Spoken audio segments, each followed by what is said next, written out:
Minor site plan approval. Corinne? Sure. I'll give you a quick update. Bear with me.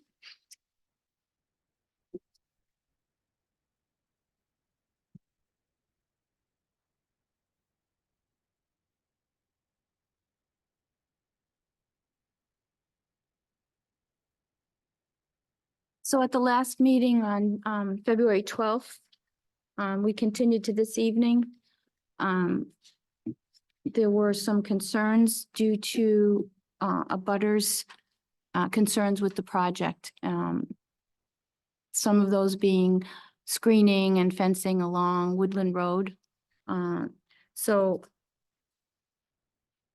Peter Bemis with Engineering Design Consultants provided a revised submittal, which includes a plan that shows there were kind of three options. And in speaking with Peter during the past week, his first option would have been to keep the plan as provided in the last submission.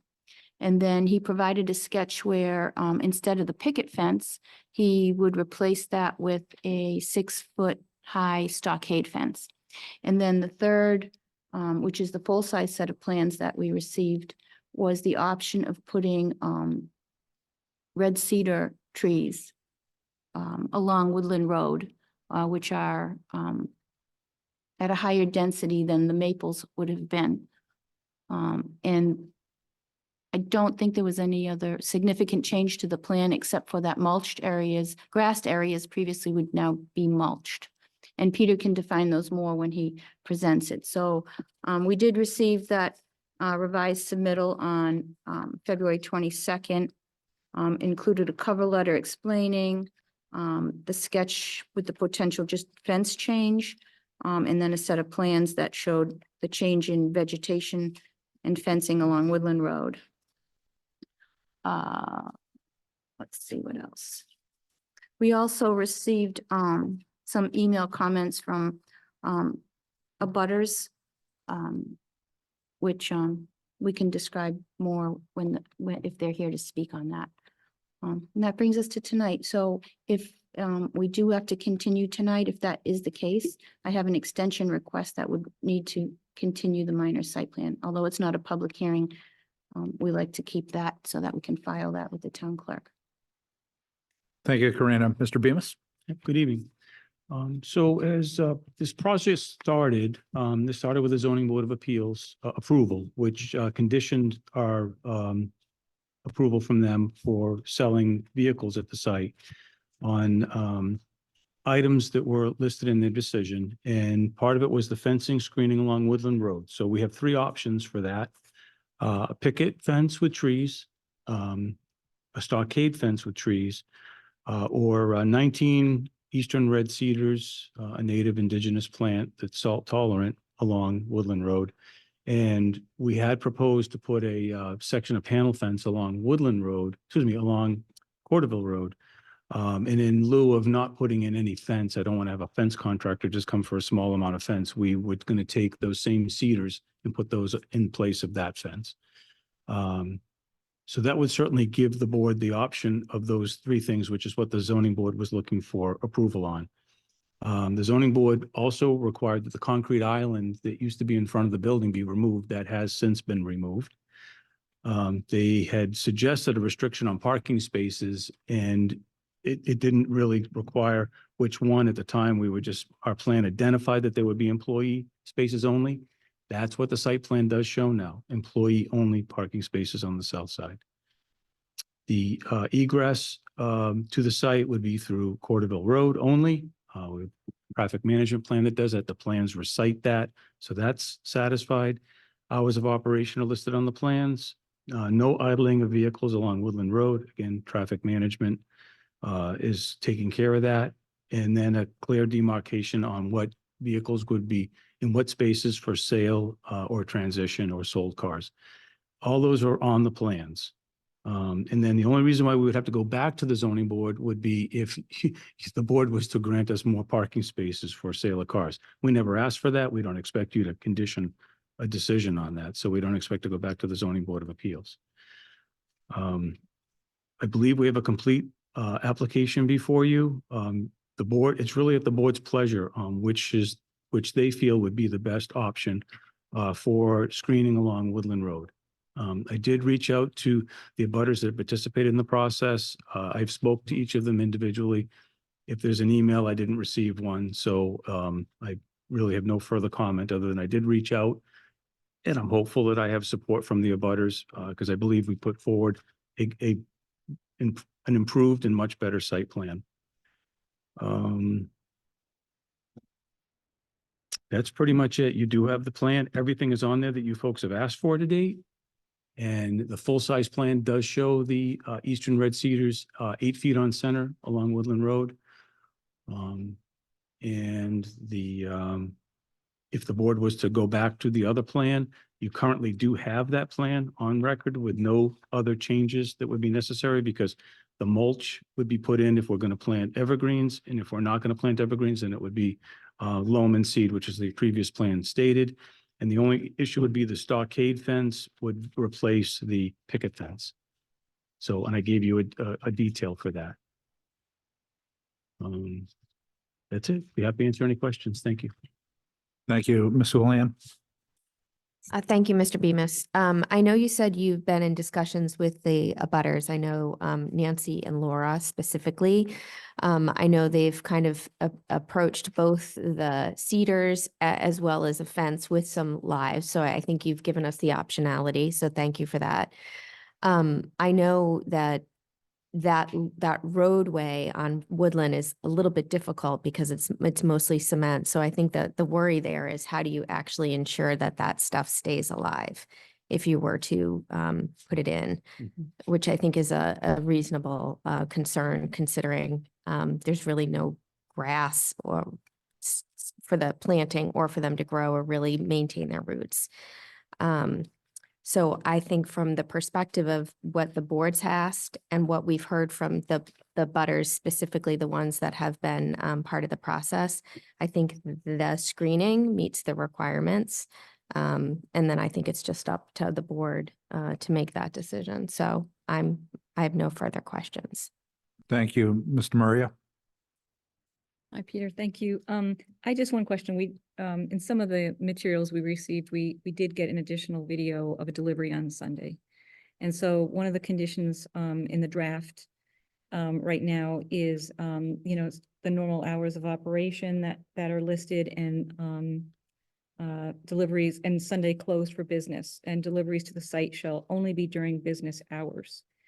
And so how can we assure that deliveries won't happen outside of business? So the only thing that I think that's what happened. Right, no, and I don't believe that there is a delivery for a vehicle that's going to be for sale at the site. There is actually no sales allowed at the site at the moment.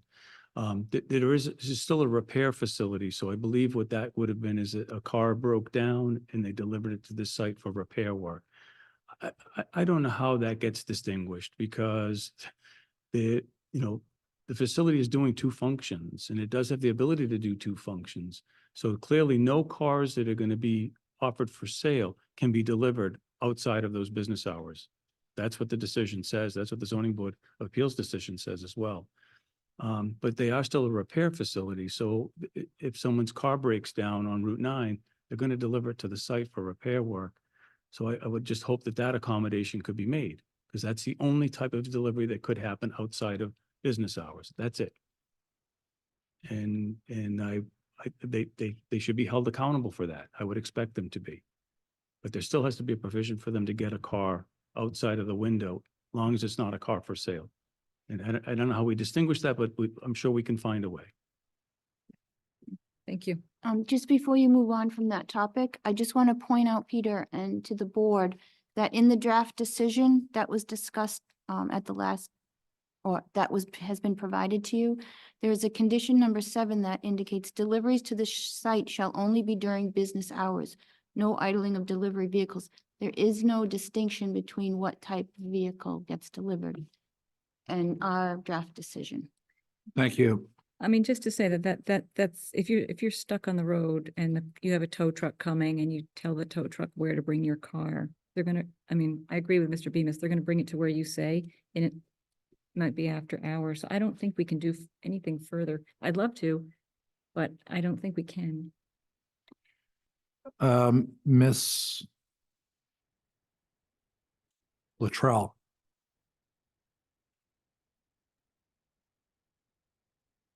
Yes, thank you, Peter, for reaching out to the abutters. That was very helpful. From the emails that I read, I think that it seemed that the consensus was they would like to see those eastern red cedars, but with the stipulation that they're maintained and in perpetuity. And I think we have a condition that requires that they be maintained, repaired, and replaced to remain in compliance with the site plan. So I'm comfortable with that. And I think, correct me if I'm wrong, Peter,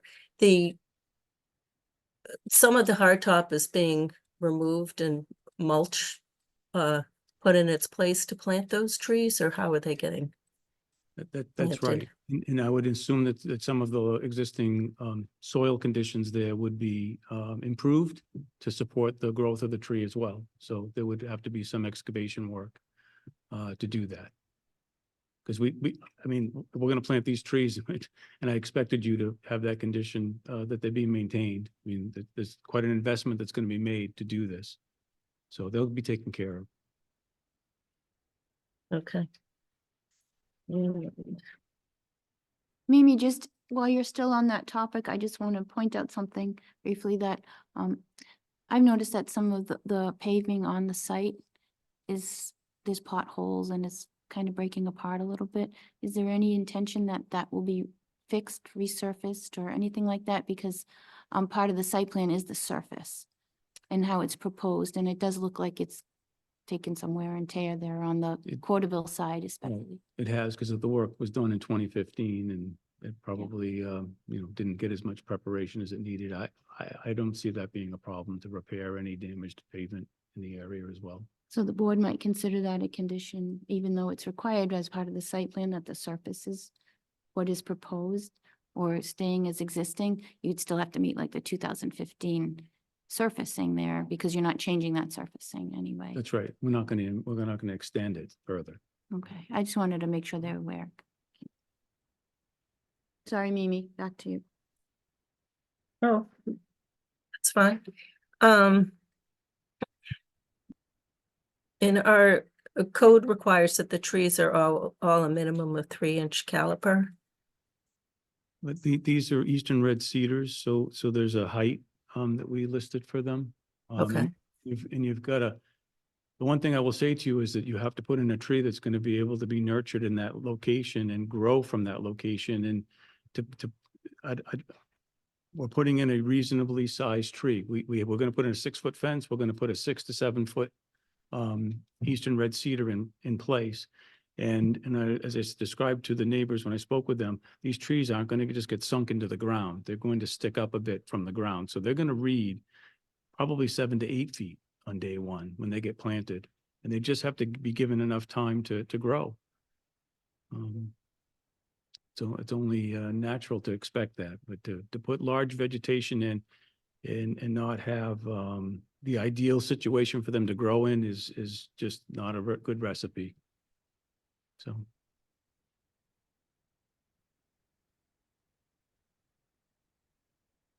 Okay.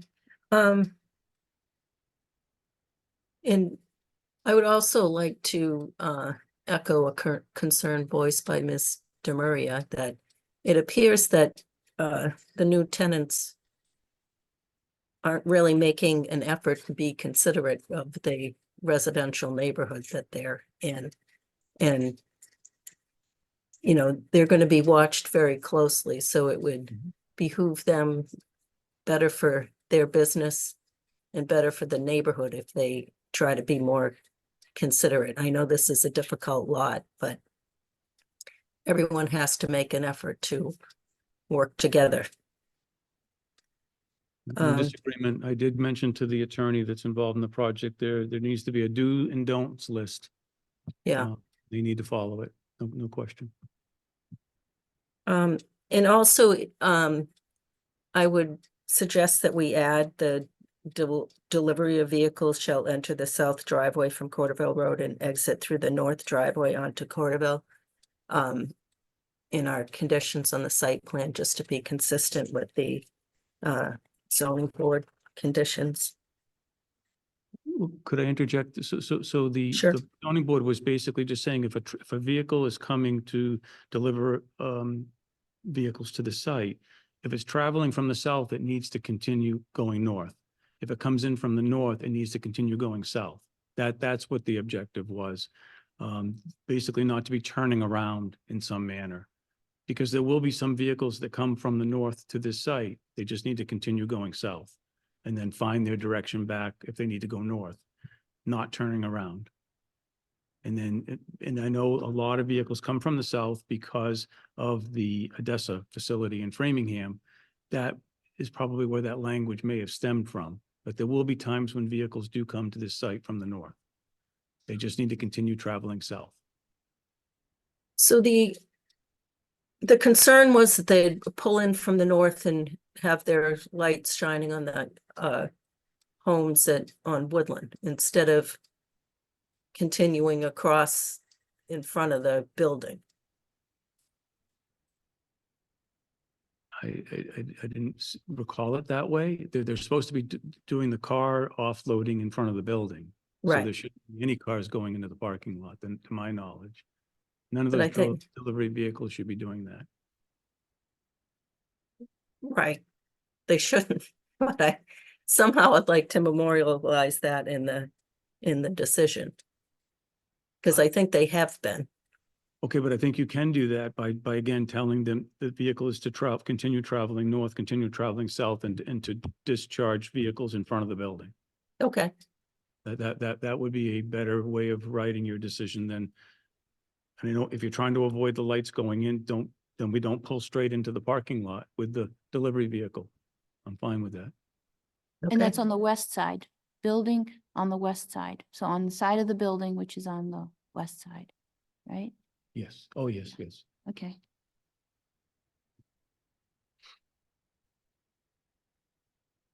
And then another request from the abutters were no balloon streamer banners to bring attention to the cars for sale.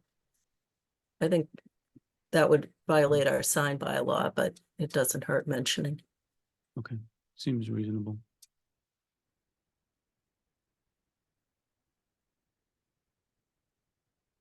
Mimi, you said balloons, streamers, and, Banners, okay, thank you.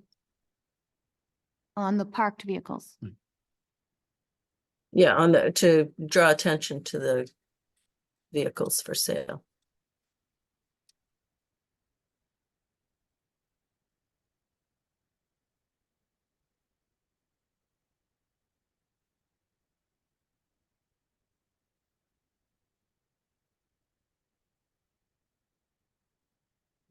Thanks. And that's all I got. Thanks again, Peter. Thank you. Thank you. Ms. Brascio? Thank you. Good evening. Good evening, Peter. Thank you for meeting with the abutters.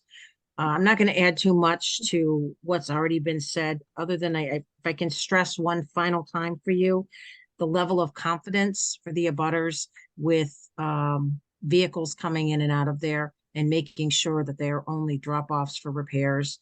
I'll be honest with you, with all the pictures and everything that we've seen, I'm not confident that there won't be cars dropped off on the off hours. And anything they can do to be a good neighbor within the neighborhood, Peter, to stress to them once again how important it is that they abide by the time that the neighbors, you know, have a life to live, and they shouldn't necessarily be policing or, you know, checking after a business that's in a residential neighborhood. That's it. Thank you. Thank you. I mean, I hope the site plan has put enough teeth in that process, and then they have a discretionary permit to secure from the Board of Selectmen, and it has to be renewed frequently. So there's certainly some teeth in that too. Thank you. Thank you. So before we go take any further steps, I just want to talk about the order of conditions real quick. Have you seen the draft decision? What Karina had sent, and I didn't see anything that was Okay. that clear. I didn't see Well, anything Karina about- just drew attention. I kind of would like Mr. Bemis to have this as well. Did you bring a copy of your draft decision? I I'd have to think I print one up if I you think don't I have have. one. Well, this is from the Maybe I email, have. right? Mhm. I got it right there. It's the one we sent. There's only one draft decision, February 12th, 2024. Do you mind if I? Yeah, I'm gonna give this to you, Peter. Okay, Oh, thank you. thanks. Jim. It's all yours. Okay, so I just, I mean, we've made a lot of progress, but I feel like we might be at a challenge point here. With condition number 7 relative to condition number 6. So condition number 6 reads, hours of operation shall be limited to Monday to Friday, 9 AM to 6 PM, Saturday, 10 AM to 4 PM, and Sunday closed for business. Condition 7 reads, deliveries to the site shall be during business hours. No idling of delivery vehicles. So there is no distinction between what the intended use is of a delivery. Yeah, but the delivery of vehicles for sale was definitely agreed to be done during those hours of operation. And actually, I want to stay one step closer. I think we had said there would be a cutoff, so we're not doing it right at closing Yeah. time too, but that's okay. I mean, but the delivery of a vehicle for repair should be able to be completed outside of that timeline. what we're looking at right now is the ZBA special permit that was issued in. Yeah, I have it. I have that 2023. with me. And we're just making reference, so we can clarify, Okay. because we're hearing what you're saying. So in that, it was conditioned upon planning board giving consideration to the hours of operation of the sales office. Right. says which is sales open for office. Right, open for business, because like I said to you before, I mean, they have a business. Mhm. They're not restricted from going into that business, but their hours of operation to be open to the public will be from those hours. So Peter, where does it say in the ZBA decision that the site can receive delivery of vehicles for repair at any time? Well, it didn't. It also didn't say anything else either about the delivery of vehicles, So this is other than idling them off of mean- Woodland Road. my position on this is this is a tough site. Yeah, So, which is why we did the site plan. Yeah, agreed. and part of the site plan is conditions of use. Right, but you're hamstringing them to be able to take repair vehicles outside of business hours. I mean, if someone's car breaks down outside of those hours, that doesn't seem right. It's not, I don't think there's gonna be a high frequency of this, but there has to be the ability to do it. And it I'm just- not sure that, I mean, when you say there has to be the ability to do that, with some, at least some event, you can't prohibit it, is all I'm saying. I on don't know if Sunday, we, it's one day a week. so if you're, I would like to probably ask the client, but I guess if they were to forego being able to get deliveries outside of business hours the other 6 days of the week, then I guess that may make some sense. And just Sundays, they never get deliveries. And then they would have to just tell the tow truck companies, you do not go to this site and you have Yeah. to go to another location. I mean, that's my position, but what I think we'll do now, because that was kind of my only question at this point, is maybe just go through the board and see, do we wanna, or maybe I'll pose this to you, since you're here. Do we want to ask the proponent to continue so he can consult with his client? Or do we want to go through the decision at this point?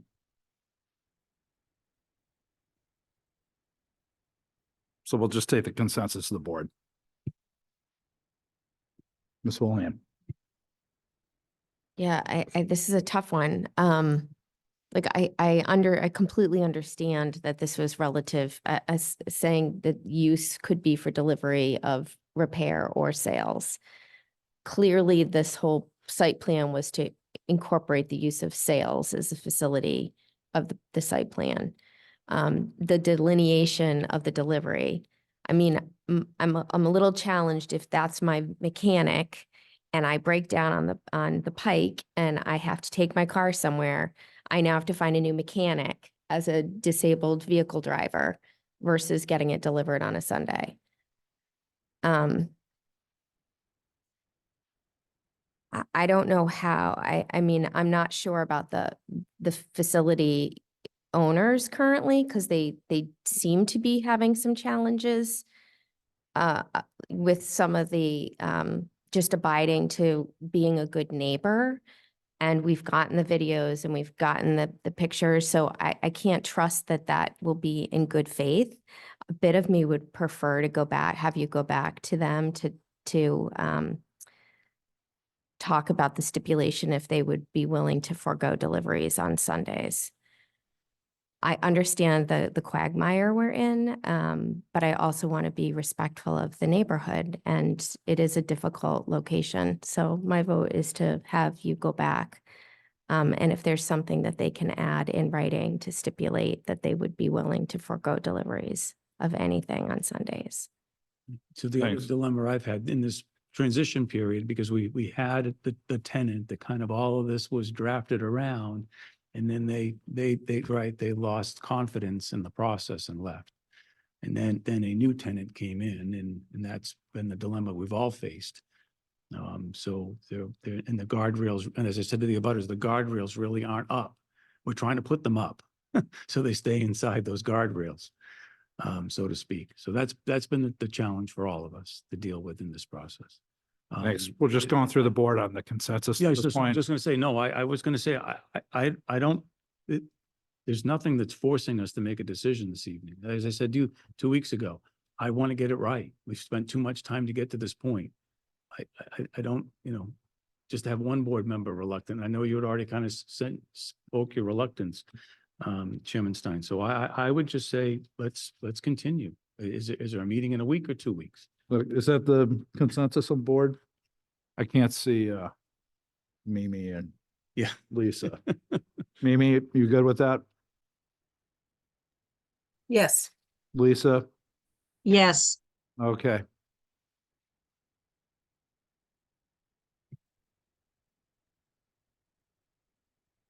So Peter. You want to? Yeah, sorry. So Peter, we have an extension I'll request do that it. you need to sign for today, and then Jesse will sign as the acting chair, and we'll put your name there after.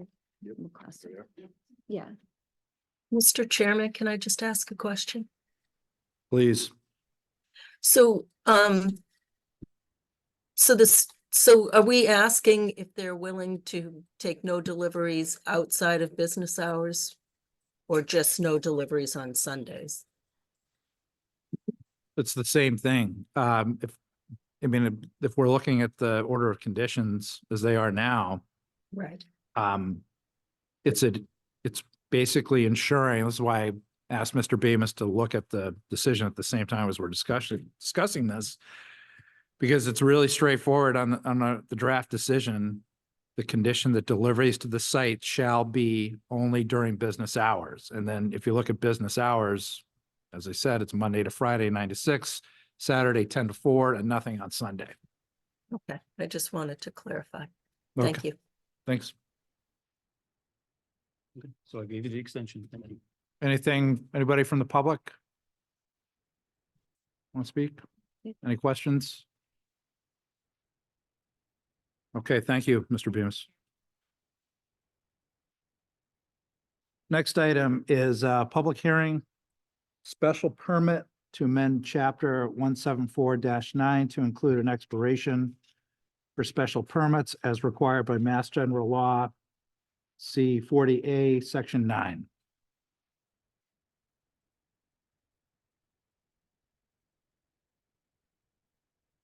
So while we're preparing our information here, I think Oh, this is, ZBA. I'm sorry. I was jumping to MBTA. He would have had a heart attack. Okay. Hold on. I'll give you enough.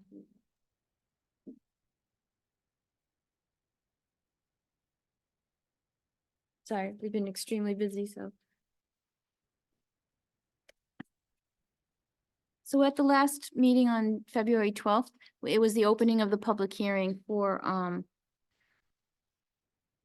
the proposed addition of language to section 174-9 special permit that, speaks to the terms and the time of which a special permit lapses, and then the option of a one-year extension if it's requested.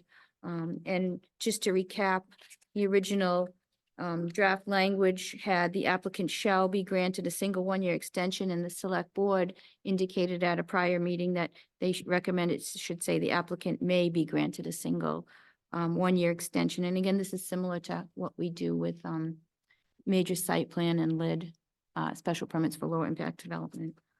We haven't received any questions or inquiries. It seems pretty straightforward for us, so we haven't received any unless you have. Okay, yeah, I actually spoke briefly with Jim Haggerty on his thoughts as far as town meeting, and he kind of said, like, it's a little bit digging into the weeds, like how many people are really going to be worried about this? So my thought is to just be prepared at the town meeting for, whatever somebody might be interested in, like how many special permits are there? What's the normal time that it takes for them to be activated on, which Laura Davis has already done some research on that. So yeah, in a way, I'm not really surprised. It's getting a little bit into the weeds of the code. But, I appreciate the support from Selectman Stivers and the planning board. And just for the record, it's David Williams. Oh, I'm speaking sorry. as chair of the Yes, David zoning Williams, board of Chair appeals. of the South. So our recording clerk knows. Board of Appeals. Yeah, right. I'm Okay. usually not good about doing that myself. when Yeah, I know, I forget to. And we may have someone from the public who has a question. Thank you, Mr. Williams. Ms. Houlihan, I have no questions. Mr. Maria, I don't have any questions either. Nicely done. Ms. Latrell, No questions. Thank you. Ms. Braccio, No questions, thank you. anyone from the public? Would you go to the mic, please, Jack? And introduce yourself. John Bartolini Jr., 4 Wire Circle. I don't have a big deal with this thing, but I'd like to strike out a single 1-year extension. I don't think we need to pigeonhole the ZBA or the town into one extension. And there's many reasons for this. It takes a long time to get permits in this town. So somebody can come for a special permit, get it granted, and then conservation, planning board, stormwater, curb cuts, utilities. It just takes a long time. And your permit could lapse. You could get into that 1-year thing. Then extenuating circumstances happen. The latest one is COVID, supply shortages. The FDIC takes over the bank. I've seen all these things over the years. Bankruptcies, divorces, sicknesses. David, the ZBA really want to be listening to something over and over again? You have the right here. It says may grant, so without good cause. There's plenty of good causes, but you get into one single year, then you'll be hearing it over again. Just strike single and just make them, 1 year at a time. All right. I'm not necessarily against that suggestion. We did discuss what was reasonable. And it was interesting, just in reality, it was only looking back at the last year. Almost every special permit is exercised within, a matter of months rather. Usually. Usually, yeah. And so the board felt like 2 years is reasonable, but that extenuating circumstances like those you listed could certainly occur, and the 1-year extension was reasonable. I mean, I don't think your suggestion is No, I don't think so. unreasonable, but I mean, I'm kind of curious what the planning board thinks about that. Excuse me, while you're on that topic, I just want to point out that I know that in working with Lara, she was trying to align with other sections of the code to make sure we have this kind of the same language. Right. So in site plan, under section 174-10F, there's a paragraph about similar to that, major site plan lapses in 1 year. If you don't get, and then you can ask for an extension. And the language there says that the actions allowed by the site plan approval are authorized for a 1-year period from the date of grant thereof. And here's the part, the applicant shall be granted a single 1-year extension by applying to the planning board in writing prior to the date of expiration. If the actions permitted are not exercised or the approval not extended, they shall lapse and a new application notice and hearing will be required. So that is that the current language In your, for the warrant is consistent with, yeah, in That's- yours, it's very similar, except that it says an extension will only be granted for good cause and at the discretion of the special permit granting authority. So under the, I know with the special permit for lid, it's similar as well Mhm. to how you have it written, so. Yeah. Um, I would also say that would be pretty rare then to go beyond 3 years. Wouldn't you agree? Say that to go for how long? Well, for like the extenuating circumstances that would cause you to go beyond 2, and then with the 1 additional, It is rare, but I I mean, that, mean, you guys don't remember when the FDIC came in and all the banks were going under, and it was just a nightmare. And, you know, Don Morris and his board had to work through all that and all kinds of things. So I would say theirs should be changed and yours should go. I I mean, need more flexibility. It Yeah. just works better. understood, yeah. I do kind of feel like I just try to act within what the board wants to do. That's what we voted on.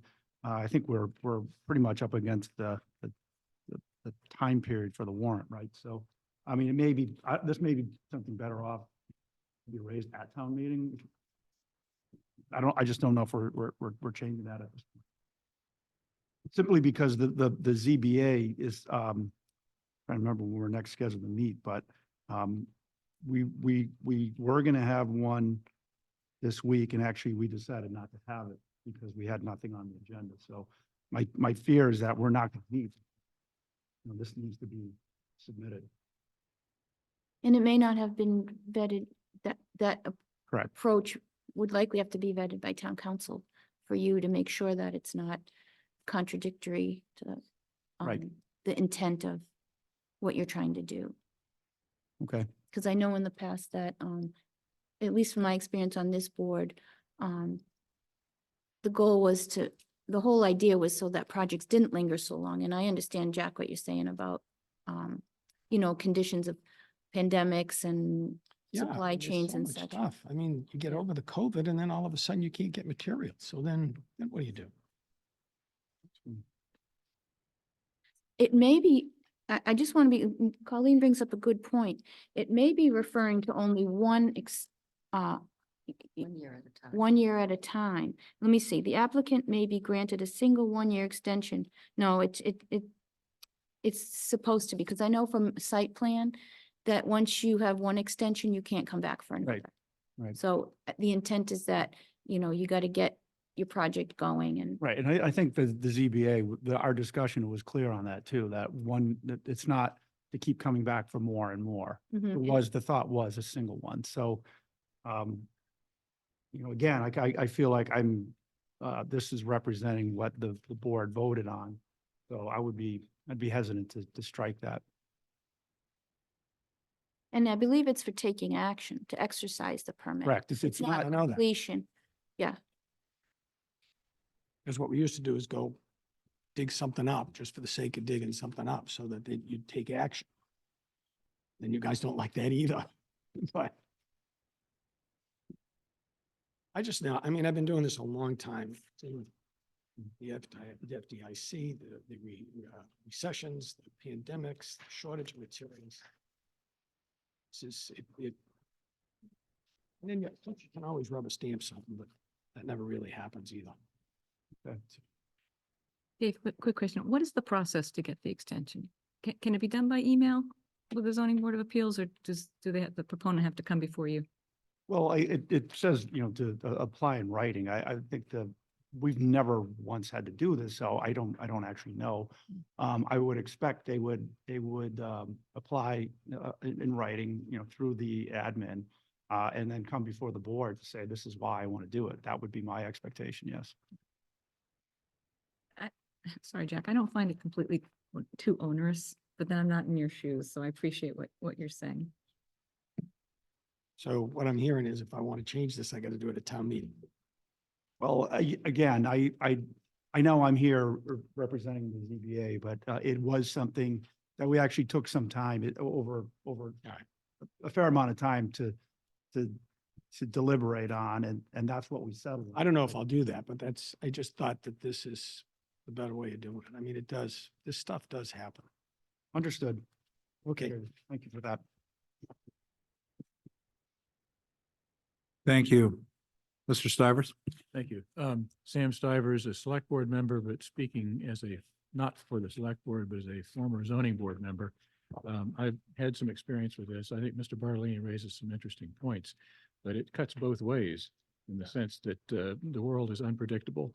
And so I think it's a bad position for the town to be sitting on permits that go on for an extended period of time.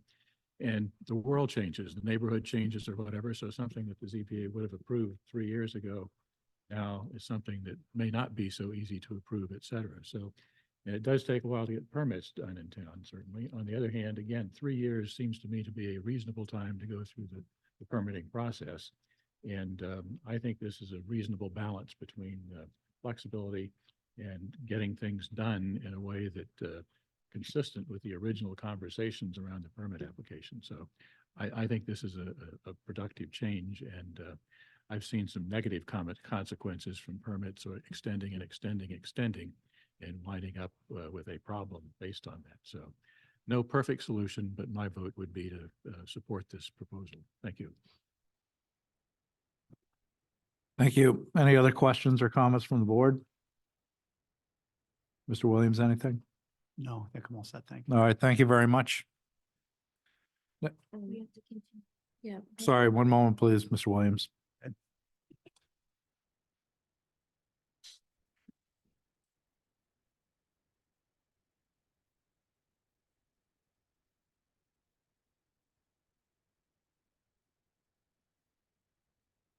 I make a motion to continue the public hearing for special permit, amend chapter 174-9 to include an expiration for special permits as required by MGL, chapter 48, section 9 to March 11th at 7 p.m.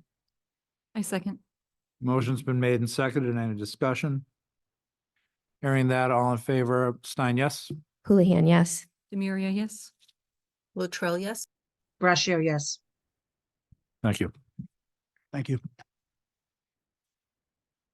Next item on the agenda, public hearing for downtown district to amend the zoning code, chapter 174, to include the downtown district and use regulations, sign by law, outdoor illumination, landscaping, and where that may be appropriate. Korea?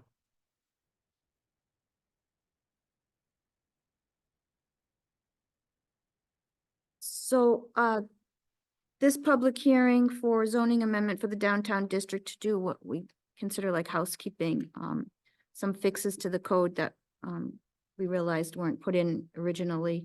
It opened on January 29th. It was continued to February 12th and then continued to this evening. And, if anyone has any questions, it is in the packet and we have it on the planning board website. Actually, it's on the website right now. It's not in this evening's packet. The downtown district, did you read it? So it is in the prior packet from when the public hearing opened. Sorry? It is in the packet. Okay, thanks. Sorry, a lot going on. Yeah, okay. So one of the, so for example, because the downtown district took up a portion of the downtown business village district in that area, some of the things we had to do is add the downtown district to the sign bylaw that regulates what size it can be. And we basically just matched the business village district, as well as in the outdoor illumination section of the code. There are also charts there and differentiation of what light levels you can have based on what zone you're in. And we had the business village district there, but we never added downtown district. But the intent is to have it match what the business village district had previously for those code sections. So if anybody has any questions, you feel free to ask me during the week. I can point you to exact places in the code. But here we are. Thanks, Karina. So I thought we would do is just quickly run through the slides. We can go to the next one. Next slide, Colin. Yep, that's good.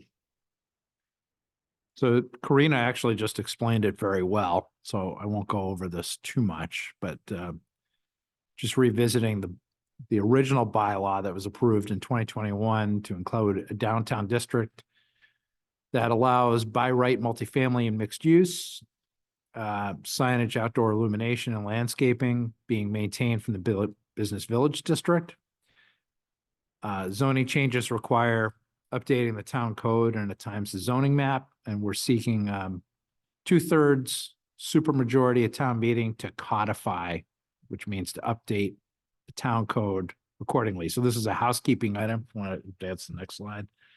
This is a housekeeping item that is normal and typical with new zoning districts, basically just to update the town code. And here we have the unofficial zoning map.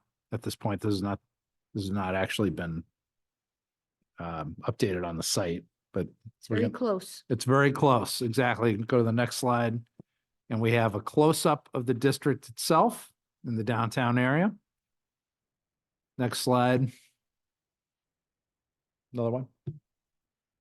Yep, good. Need my glasses for this one. So here we go through the parts of the code that will be updated. Schedule of use regulations, 174-8C5.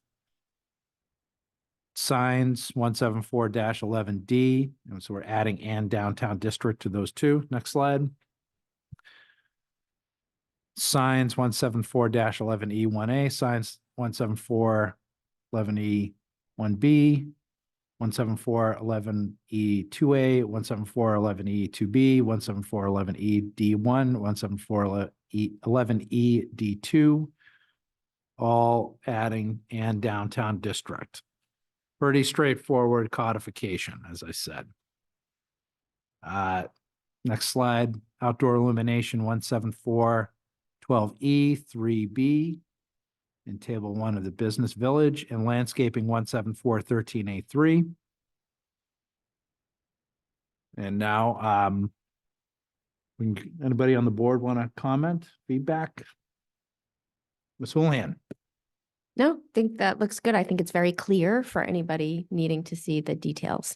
And thank you, Ms. you. Houlihan, for your excellent work on the presentation. Appreciate that. Mr. Maria? I think they look great. No comments. Ms. Latrell? Yes, thank you. Great presentation.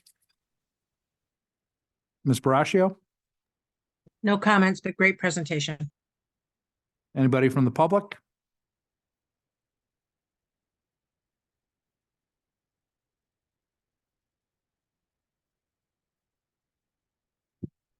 I make a motion to continue the public hearing for downtown district, public hearing to amend the zoning code, chapter 174, to include the downtown district in use regulations, sign by law, outdoor illumination, landscaping, and where that may be appropriate, to 7:10 PM on March 11th.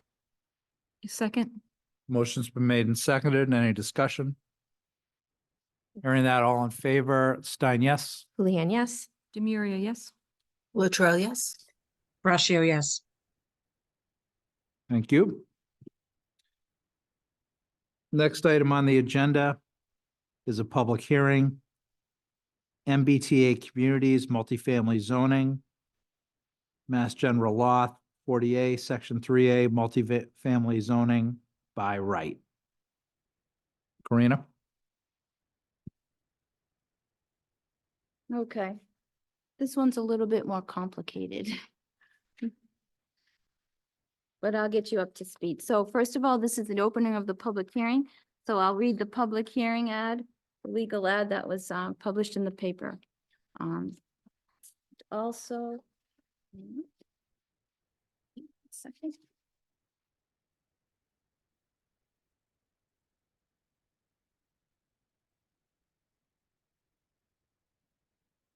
Okay.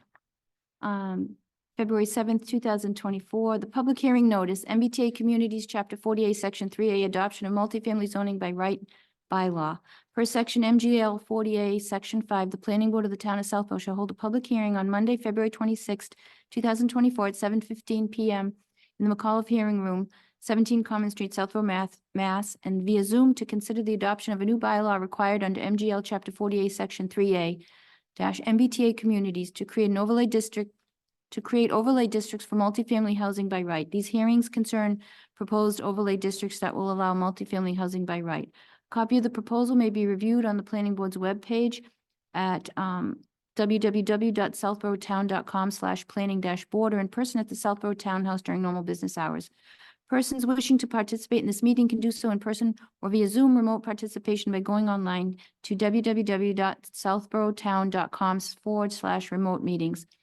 That's the legal ad. And just to give you an update, we received, from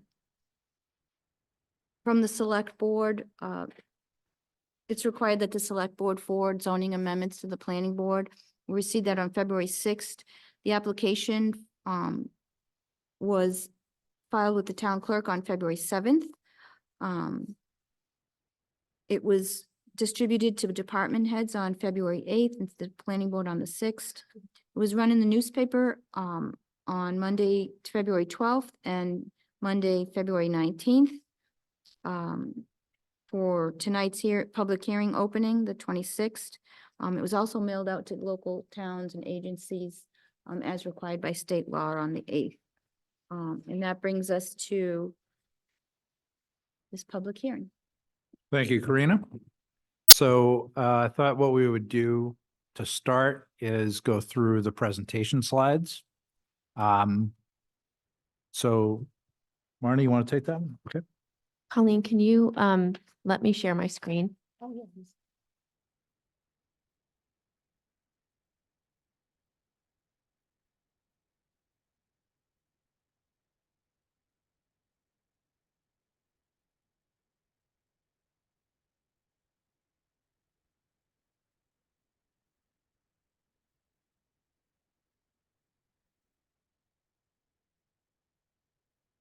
Marnie, you need a pointer? No, I have one on my Zoom screen. Okay. Thank you. Okay, so this will be the public hearing presentation. So obviously for anyone in the town that's planning on attending town meeting, hopefully this will also be the slide deck that we utilize there, maybe with some tweaks. So first of all, what is the MBTA Communities Act? It's state zoning law that will boost multifamily housing development near the transit stops. In 2020, the Zoning Act was amended by the Mass General Legislature to promote the production of multifamily housing. It's really to address the severe regional housing crisis. The new law, which is MGL Chapter 40A, Section 3A, A1, it's basically a by right for multifamily housing in an overlay zone. The commuter rail community is what Southborough is identified as. So we're served by the MBTA community and we must rezone to permit a minimum number of multifamily housing units equal to 15% of the current housing stock.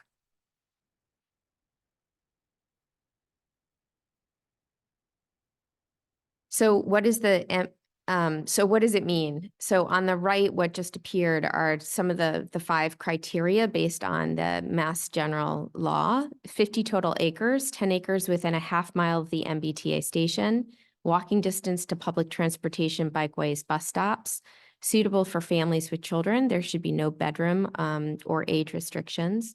Zoning must allow a minimum gross density of 15 units per acre across the entire 50 acres. So you will find that some areas are not as dense. And zoning permit process cannot be discretionary. So what this act means to Southborough. So as a commuter rail community, we have a moderate level of obligation. So I'm not sure what happened here on this screen. I'm sorry, something happened with, it shouldn't say 1.69 inches. It should say 50 acres.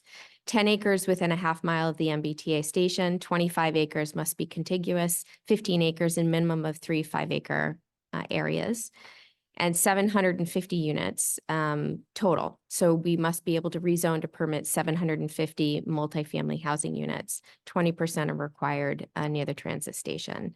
And so just a recent article in the Boston Globe, the new policy is not a construction mandate, but a mandate for zoning allowances that can offer expanded opportunities to build homes. So the point I'm trying to make here and what we're trying to make here is this doesn't automatically mean construction's happening. This just allows an overlay district for construction to happen at some later point in time. So no municipality would be forced to build units on any specific timeline. Zoning overlay with local control. So importantly, what it means to Southborough is although we have this mandate, it still is required that local controls are allowed. So that allows by right development, but it still must be compliant with planning board site plan oversight. And so the components of site plan include a site plan review application, a public hearing with abutter notifications for projects greater than 2,000 square feet. The height setbacks, parking, lighting, and lower impact development must meet local Southborough requirements based on the underlying zoning, so which is residential B or industrial, depending on which area we'll talk about. 10% of units will be required to be inclusionary dwellings for SHI, and 90% would be units at market rate. So what happens if Southborough votes this down? So compliance with the law is mandatory. Voting no could come with a cost. An MBTA community that fails to comply with this section shall not be eligible for funds from the Housing Choice Initiative, the Local Capital Projects Funds, which was established in Section 2, quadruple E of Chapter 29, or the MassWorks Infrastructure Program. So the potential costs are we could lose access to certain state grants, potential threat of legal action from the AG, and I have a question mark on eminent domain because I don't know what that means, but I think we can clarify that through this process. So really the point here is ask the town of Milton. It's the first non-compliant rapid transit community. To date, every other town has complied. The rapid transit communities had to have approval by March 31st. So Milton is the 1 out of 12 that didn't do that. And if you've been reading in the news, they had a $140,000 Seaport Economic Council grant revoked. They will not be eligible for community one-stop grants, and they're not eligible for 13 discretionary grant programs offered by the EOHLC. And Governor Healy is pretty clear about the mandate. So what's important is the planning board process to prepare has started back in July. We had an intensive education and outreach since August to enable compliance by December of this year. And this just provides a timeline of what was done from outreach through mailing to public information sessions to public mapping sessions. Today is the first day of the public hearing, and hopefully on town meeting is when we'll approve the MBTA Communities Act. The planning board leveraged state consultants through grants and additional tools to identify areas for rezoning. Our objective really was to meet zoning area requirements while limiting the impact to some of the abutting neighborhoods. And our approach was to really impress upon this process, the public outreach and feedback through the mapping sessions, as well as putting together a rubric that we took careful consideration establishing and carrying out through public hearings, all which are available on our website. It's important on state guidelines what is included and what is not. Eligible properties in the acreage are privately owned properties and developable public land. What's not included is conservation land, nonprofit owned properties, water or any conservation land, and Chapter 91 protected properties. So the planning board has proposed the 3 following areas for the town vote. The recommended proposal meets the state compliance model, which basically exceeds the requirements. So the 3 areas on the first is area number 1, which is within the half mile of the MBTA station. Area 2 is 34 St. Martin, which is obviously the northwest corner of Southborough, near Marlborough. And area 3 is Madison Place, and we'll go into detail. So area number 1 is Southville Road. Predominantly, the properties listed within this area are identified by map lot and street number and the acreage. So this is obviously everything illuminated in the green area. Importantly, area number 1 wanted to provide clarity on the Triangle Park. In 2008 town meeting, Article 29, the town voted to appropriate CPA funds for the Corderville Triangle Park. Managed by the Recreation Green Space, passive recreation has walking paths and benches. And we have received conclusive assurance from our town council that the Corderville Triangle Park is included to meet the 10-acre eligibility by state standard, but is not eligible to be built on based on Article 97. So for those people in this area, Triangle Park is not allowed to be developed and protected by Article 97. I don't know. I think it's 97, but it could be 91. Area number 2, this is just a blow up of 34 St. Martin Street. That has 14.59 acres. Their only egress is actually through Marlborough. It's not through Southborough. That is developable land. And area number 3 is Turnpike Road at Madison Place, which includes Madison Place and 4 additional lots on Route 9, totaling 29.5 acres.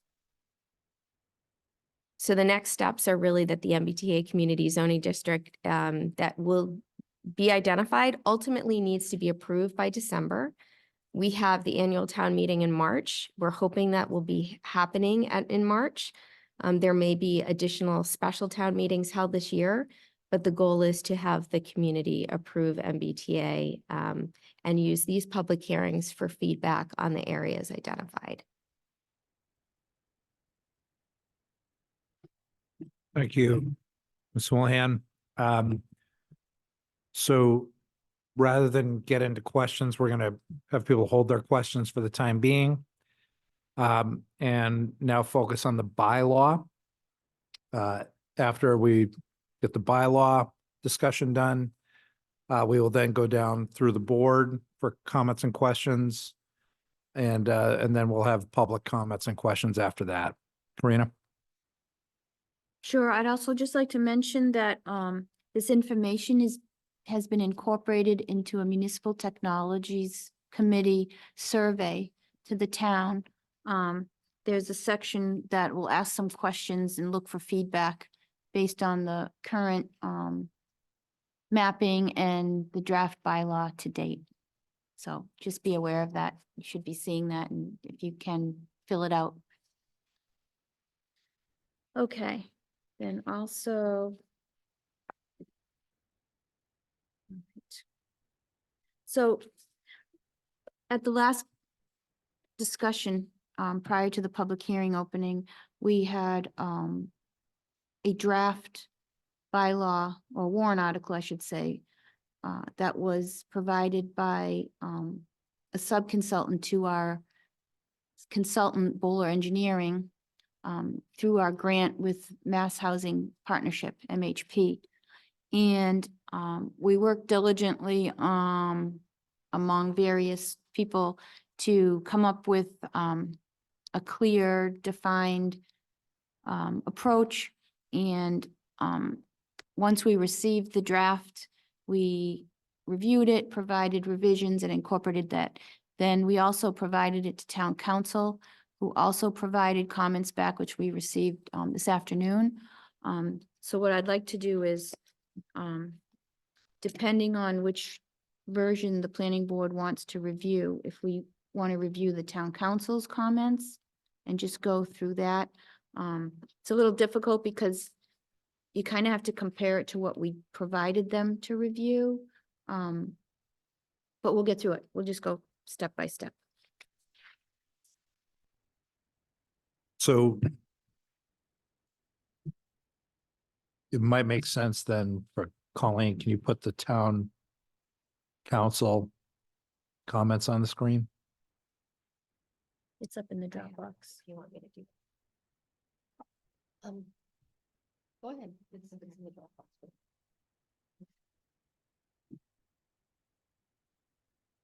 Then do you want to just take us through those? I will. Okay. Let me do that, and I'll try and explain as best as I can. I think I have a decent handle on it, so. All right, so. What this is Article 30. And there are kind of two parts to this. One is the actual MBTA Communities Overlay District bylaw, which is going to be a new section in the town code under zoning. And that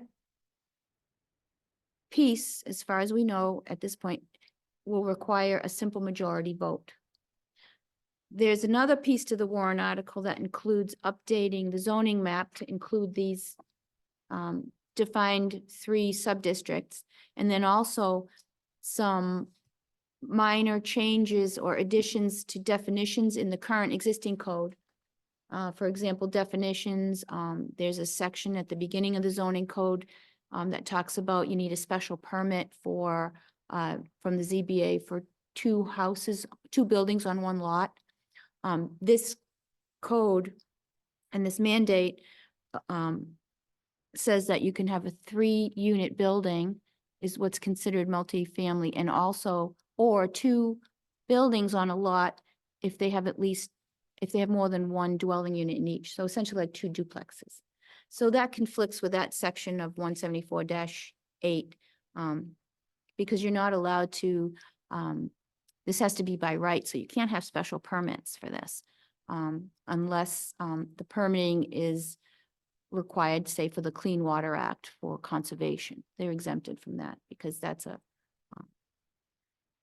federal regulation. So just so you're clear, so one of the first things we did is we have this set up where the initial part of the warrant article are these changes to the existing code, these minor changes. And then the second part will be where we're talking about adding this whole new section, like you would for Business Village District or the Downtown District, if you recall, had its own section for that. All right, so that being said, we'll go through it from the beginning here. So the warrant article indicates that to see if the town will vote to add a new section 174-10.3 to the Town of Southborough zoning bylaws, amend the zoning map, amend certain other sections to integrate the new section into the current zoning bylaw, and make any minor modifications to the text required for consistency with the existing format of the bylaws, or do or act anything in relation to thereto. So initially it was my understanding that 174-10.3, so you have the code at the beginning of the zoning code, it enumerates all the different zoning districts, 174-8.6, 0.7, 0.8, all the way to 0.12, which is the downtown district from 2021. So in thinking that this would be, let me step back. So we have site plan at 174-10 in the code. Then we have Business Village District Site Plan, which is 174-10.2. And then you have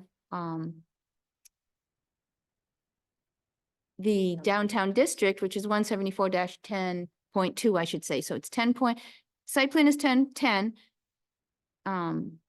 Village Business District is 10.1.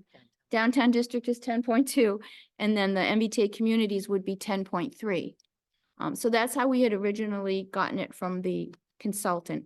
In town council's review of this, I'm just trying to give you a prelude so you can understand where we're going. They had an opposite approach. They wanted to take the bulk of the bylaw that's new and put it under the beginning of the zoning code 174-10.13. So you see what I'm saying? You have your descriptions and your dimensional requirements, and then you have further detail further in the code past site plan. So that's where it might be a little bit confusing when we go through. So first part is add the following definitions to the existing 174-2 definitions. So these are 3 new definitions that initially were built into the code itself, the new code, but we felt it was more appropriate to pull these out. And we don't want to conflict with other definitions in the code. So instead of having definitions in each section of various codes like lit or whatever, the goal is to try and have one set of definitions. And that definition is what it means throughout the code. That's the goal. Doesn't always happen. So you can see there's a definition for affordable unit, which will be a brand new definition. Area median income, AMI, and dwelling multifamily within the MCOD. And MCOD stands for MBTA Communities Overlay District. Okay, and you'll see that throughout the code. So those are 3 new definitions. And then we have an existing definition in 174-2, which was a dwelling unit. And in order to make it more aligned with what it's supposed to mean and what it means within multifamily, or just in generally with the state definition, instead of currently it says living quarters for a single family, that's going to be proposed to be stricken, and the definition will be a single unit providing complete independent living facilities for 1 or more persons, including permanent provisions for living, sleeping, eating, cooking, and sanitation. And again, that was consistent with the summary above and should be in bold. Okay, so that's that. Karina, or Jesse, can I ask, is the process as we go through, we are seeing comments from town council? Should we be accepting those comments or rejecting those comments through this process since it's the public hearing and we need to get a You're right. draft for warrant printing by Instead of Wednesday? me just explaining it, Yeah. we should be Okay, changing it to what we want it to be. So let's just stop at B definitions, because here are our first comments.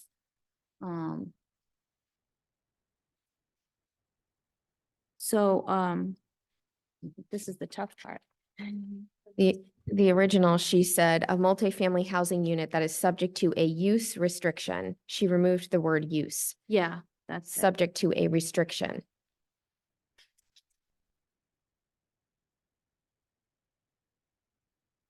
That's correct. So kind of have to go through these one by one in the planning board. Decipher yes or no. And just bear with us because we just received this afternoon. So none of us have had a thorough chance to look completely through this. So again, the definition was a multifamily housing unit that is subject to a use restriction recorded in its chain of title. And the town council wanted the word use removed. So I had a question about the comment in the margin. Why are some added here? And there is also a separate definition section within. Right, so when we first got the draft from the consultant, several of the all the definitions were within the bylaw. We left some of them in the specific bylaw, and Mimi can maybe speak to this because she may remember this, because it was more appropriate there.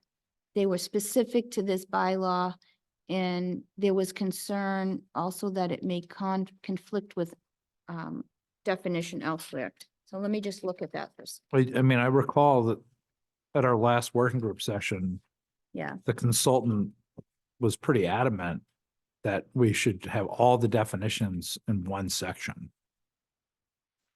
Yes, I remember that. I just can't remember exactly why we took them out. Let me just see here. These were definitions that were directly under. Just bear with me. Where did they go? Yeah, principal entries by so general. Section C. Yeah, that's it. Section C. Okay, look here, sorry. Section C. Oh, yeah, there we go. Definitions, section C.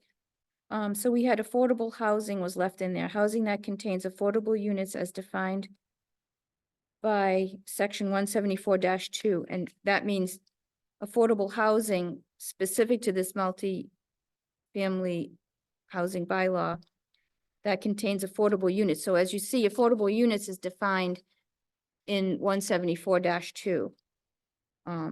But the term affordable housing was left here. The other one was development standards, which was specifically to here because we use the term development standards throughout this new bylaw. And the sub-district was very specific to this section as well. I don't believe it's used elsewhere in the code. Okay, so that answers actually the question. Where the warrant article, if I'm understanding this correctly, the warrant article is to update other parts of the code other than the insertion of this. Yes, So that, okay, we can move on then, in my opinion. Everybody agree on that or? So I think that's a question broadly, because she's saying delete everything and putting it all in zoning. And we've suggested that some of them that are only pertinent to this section shall remain in section C. So, so she says, you know, terms used in this section but not otherwise defined herein are under 174-2 of the zoning law shall be defined as in the zoning act. And those are specific to 2 and 3. So she's saying we should delete them and just put them all in 174-2. delete them out of C definitions Mm-hmm. and carry them all over there. Well, again, it all depends on the approach you want to take and how people read these easily and can interpret them. Well, it doesn't seem too onerous to just explain that we've updated 174-2 definitions as part of this process. And that's part of the proposed Right. change. So what Marnie's saying is that's the bigger picture is, do we move these definitions out of the new bylaw section and just put them in with 174-2, I think I would go along with that. which is what's recommended by the town council. Anybody else? Yeah, and I think that's what Emily had said too in our working session, right? Is move all the the definitions to 10. Yep, I agree. Deb, Yeah, I agree too. Lisa, Mimi? I think that town council suggested we remove development standards because, and I agree, I don't think that definition adds any enlightenment to anything. And she didn't think sub-district was necessary either. Right, but Mimi, are you okay with us moving all the definitions to 174-2? Yes, Okay, and getting rid of those two. okay. Yeah, I would agree with. Lisa? I agree as well. Okay. I think we can, consistent with summary above, should be in bold and black ink. That's pretty de minimis in my view. Can we move along to, Yeah, I think I did look through very quickly and all the formatting type changes are good by town council's opinion because we had stuff highlighted in order to draw attention to it. We had stuff in red so you could see it as well, but when you print it in the warrant, it's black and white. So anything new will be bold. so the third comment, does this need to be stated when it's already included? Restating it doesn't hurt. In my opinion, it's just clarity. Anybody else? What are you on? Does this need to be stated? Oh, you're on section 6. Yep. So we still haven't said, are we fine deleting use out of affordable unit? Oh, sorry. That's Thank you. okay. I thought we were. I'm making the changes as we go. So I just want to make I sure. know when you're good. I am. Yeah, Okay, Yeah. I'm gonna accept it. Okay, Okay, good. now section 6. After all multifamily development within the MCOD, section 174-10.3. I'm fine with leaving that in. I don't know what is gained by taking it out. So can I just ask, are we staying with the dwelling unit definition that's proposed there? Because they said it was consistent and it just should be bold and black. Okay, so we're going to accept that too. Okay, I'm sorry. And deleting the added 4-30 1990 ATM by Article 48. Yes, because that's in the code already and we don't need to repeat that. Sorry, Jesse, just trying to make sure we get all this. Problem. I just want to point out too that before you go to 6, under, after N, there's add the following text to Article 2 use regulations. So this is what I was talking about. That 174-8.13, we were going to add just that one letter A, C 174-10.3, which would be further into the code. What's going to happen as we just move on a little bit is the attorney takes the opposite approach. They want the Article 2 use regulations to include the whole section 10.3, 174-10.3. So this would ultimately be stricken if we go with the town council's choice further down, and you'll see it. I just want you to remember this part right here as we move forward. Okay, So that's the question on the, are we going to do that? Because if you look just a little further, if you go past the lighting part right there, and go to 174-10.3, you see that she writes there, New. add the following new section under Article 3 use regulations, which means all the text to follow. So we either have to put it up front under 174-10.3, and it wouldn't be called 174-10.3 if it's moved to the front. Right. It would be called 174-8.13. Very detailed, but it makes all the difference. Context, not context-wise, but format-wise.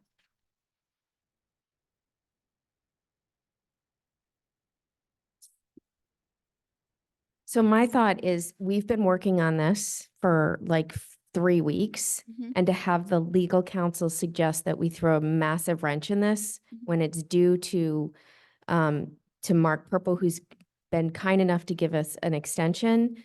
I don't think we can do everything and get the formatting correct. I think we decline her recommendations and go with what we've originally proposed, because there's nothing of substance. It's really just form. Correct. and things that can be, codified later at future town meetings if absolutely necessary. So I'm in agreement with Ms. Houlihan. Anybody else on the board? Yeah, I agree. Fine with me. Okay, Agree. I agree. so now are we good to move on to 6? Yes, that being said, this section right here, 174-8.13 would stay like that. And then it would refer further into the code to the meat of the bylaw. Okay? So on 6, I think that we put those sections of the bylaw there because that is all under site plan. So I would think we wanted them there to make it clear that there's no, that's part of this process. It has to go through site plan. So I'd prefer to keep it in. Agreed.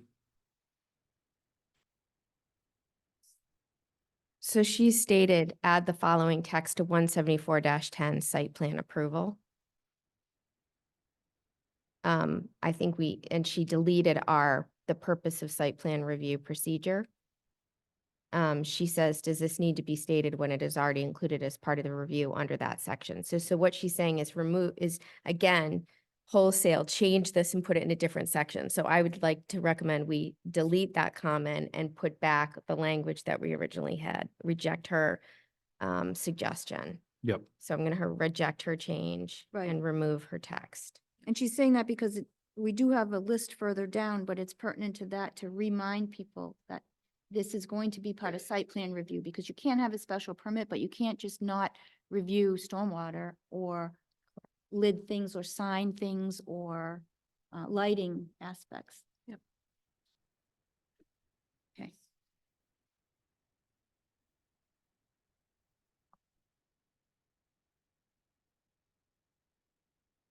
You wanna continue? Oh, I'm sorry. I'm like daydreaming. Okay, so the next section is about outdoor illumination. Again, we're still in fixing parts of the existing code. So under 174-12.1 outdoor illumination, I agree with what she's saying here, because we had it spelled out where we wrote actually the paragraph before, which isn't going to be changed. I think the original consultant kept it in order to make sure it was clear and demonstrate to us. But really, we only need to add MCOD to the LZ1 low ambient light zoning district, which goes along with Residence A, Residence B, and MCOD would fall under there, because the underlying zone that would be adhered to is Residence B. Yeah. Therefore, it applied to LZ1 where Residence B was listed, and that's where we're adding MCOD. And then also there's a chart in the zoning code that goes along with it as opposed to just the narrative. And you have to add it there as well so that it's with residential B, MCOD, similar to what we did with the downtown district. In it. Okay. And then the next section is where. Question, Karina, Sure. does that mean, since we're asking, we have a separate document that's moving definitions, do we have to have a separate document that moves this, that suggests zoning change to outdoor illumination separate from 10 point, this bylaw? This warrant article? Yeah. So that verdict is to be determined. Okay. The Town council said they would get back to us. There were three options, was you include everything in the warrant article, whether it's changing existing zoning and adding new, and that would be hopefully a simple majority vote. However, it's not clear to us in 3A because it says that things that aren't multifamily or aren't within this MBTA communities has to be a 2/3 majority vote. So Town council said way to handle that would be to have two motions in the warrant article, would simply be to add a motion here at the beginning of the new section and adjust it so that it doesn't reflect the existing, and then there'd be two votes. And the one vote would have to be 2/3, and the new bylaw that's strictly MBTA communities would be the simple. And we would put that one first probably because you want to see if the bylaw passes before you make the changes to the existing code. So we're still waiting to get confirmation on that, and I'm hoping to get that tomorrow morning, and it's a easy fix if it's. So right now, we're leaving everything where it is, but tomorrow, if we have to, we'll move the beginning of this warrant article to the end and add a motion. So, okay. I'm still sane. Okay, so, any questions on that? That we can accept that? Those changes. Okay, accept.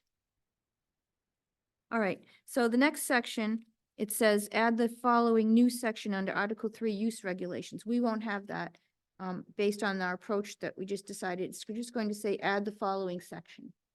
Okay. Okay. We might want to say well, just by default, the way it's numbered, it would fall into the right place in the code. It would follow 174-10.2. And then this would be inserted there. So there's no need to reiterate that. All right, now we're going into the meat of the new bylaw, MDTA Communities Overlay District, shortened as MCOD. The first comment from Town Council was under number 3. And under number 3, she said, that the section that says in downtowns or town centers should be specific to Southborough. Or be removed. So locate housing within walking distance of a public transit in downtowns or town centers. I think in the development of the mandate or the housing choice law that this promulgated from, there were areas like downtown districts that towns had that may have already qualified as part of being MBTA community. Met that code, like met that intent. I'm not 100% sure. So I think some of that. What's the harm in just striking that? There isn't. There is, Yeah, why don't we just, None. let's keep things moving? okay, Yeah. good. You have to remind me because I will. have Alright, one so more. delete it right now. Okay, yep. Done. delete. Okay, fair enough. Okay, I'm trying to rationalize this, that was on the go. Okay, down under section B, establishment and applicability. Let's see what she had here. She deleted a building with three. So this is the question. She deleted a building with 3 or more residential dwelling units or 2 or more buildings on the same lot with more than 1 residential dwelling unit. I think we had a very lengthy discussion about keeping that in. Yes, So I think, again, I would vote to reject her. yep, so we'll keep that as original. Keep original language. Right, because we had an applicant may develop multifamily housing, a building at 3 or more residential dwelling units. So there was a definition that instead of running it in, we just put it in here. It's a MBTA communities definition from the zoning act. Yeah, has been updated. It's in both places. Yeah, so it's in both places. She also made the request to change deleted or deleted, and she replaced located. I mean, she deleted the word located. She suggests that we replace located with as of right. But I don't think that wasn't the intent. It was just restating how we have dwelling units. Right, it was her, I I'm think gonna- she wanted to streamline this Yep, I'm verbally gonna- because it is helpful to have streamlined, but you also have to know Our code is. what's going on, right? So I'm gonna reject that. Are we okay with that? Yep. Yes. Okay. The other thing was, we had a sentence at the end of that number 1 that said, the MCOD shall be exempt from 174-8C2, a special permit for 2 buildings on 1 lot. And I think we reject it. Yeah, we're gonna leave it in. okay. It just helps codify, or it's a redundancy so that if there's a question of interpreting it and you go to that and it says, well, it doesn't say that in 174-8.2, you can say, yes, well, we're reiterating it here. It's kind of a. Yep. That's good. Okay, keep. Sorry. Keep original. Okay. Then the next. You don't see anything else there, Marnie? The No, other not in, formatting? yeah, not in one. Okay. So then we go to, 2, underlining zoning. 2, underlining zoning. So just to explain, this is sub-districts, right? So you have to have 50 acres, but it's proportioned in certain areas. So each one of those 3 areas is a sub-district. And those, for all intents and purposes, while we were developing this, we were calling area 6, area 7, area 21. We're going to have that renumerated to 1, 2, and 3, as Marnie had demonstrated in her presentation. Okay, so that's where those sub-district comes from. And underlying zoning means that that's what's underlying, the density housing is by right, but you still have to have setbacks and, frontage and et cetera. And the underlying zoning is what will be followed, and there's a table to come from it. Okay, so now we go to, A, she deleted, 10. She's changing all the numbers. So we're rejecting her suggestions. okay, So she's changing 10.3. Oh, to ch- Wait, let's see. let's see what she's Reject. doing here. requirements of 174, major do not apply to MCOD. So in A, it was 174-10.13.2. She deleted the 10 to say 174-13.2. Yeah, I think it was the wrong reference number, the Oh, is 10 that, okay. dash 30, Is yeah. that, okay? So Oh, her, that's right, because major residential development is 174-13. okay. 0.2, so that's correct. So we wanna, I've accepted that. yeah, And so she did the same thing for 174. We had 10.3 yeah. and she changed that to 13.3E. So she specified specifically to E in that section of, of the lid, provisions. So we said the provisions carte blanche under 174, under the lid, and she's specifying specifically to part E. Okay, so she's just kind of tightening this up and saying that the lid doesn't apply to multifamily use within the MCOD. Yeah. Does that sound right? Well, I don't know what the impact of that is for a second. Let me just look here. You have the bylaw up? Okay. So, 174 dash, 13. 13.3. 174 dash, Lower impact. that's the lid, and she refers specifically to part E. So part A is purpose and authority, B is definitions, C is applicability, which, I'm just gonna share. So sorry, one second. it shows My what desktop. the thresholds are of when a lid is required, so. E, she's pointing directly to E, special permit application and procedure. That's why she's calling out E. And just saying it doesn't apply. So she says shall not apply to multifamily use within the district. But the performance standards of that whole section, 174-13 point, but she says 3.1, 3I, what is 3I? Is that 3I? Yeah, performance standard, lid application, so she says the special permit part doesn't apply, but the performance standards of 174-13.3I may be considered during site plan review, and I is performance standards, Lid criteria. lid criteria. The lid application required plan shall meet the general performance criteria set forth in the regulations adopted pursuant to this bylaw, which is true. Seems reasonable. It's just very specific as opposed to saying, And it just means we can't hold it, It's going hold it through it. accountable to a special permit. okay, yeah, I'm okay with that. Anybody else? Me too. okay. Same thing in the next section, and this has to do with water resource protection. So that's the other thing, when on the top, part A, we said the section of the code and we called it out, major residential development. In part B, she deleted that 174-13 is lower impact development. And then in part C, she just puts the number there and deleted water resource protection. So you don't really know if you're just reading this, what section it's referring to.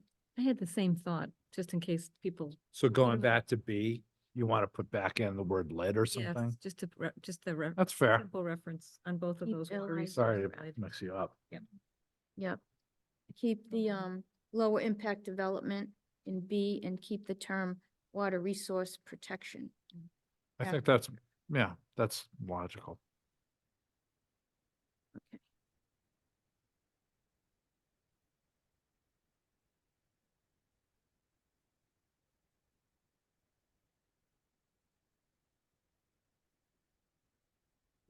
Heard that 10 everywhere. Jeez, okay.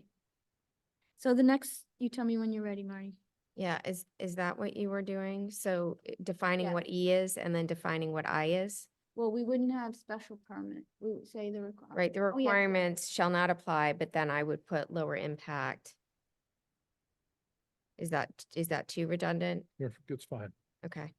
I have a question to go back to lid. We only had it in there once, but Performance standards, lid criteria. Mr. Chair, Yeah, I'm sorry, go ahead. I mean, under lid, I think she was saying that, 174.10.13.3, which is lower impact development, shall be used as a component of site plan under 174-10.3I, which is this new bylaws, the site plan section.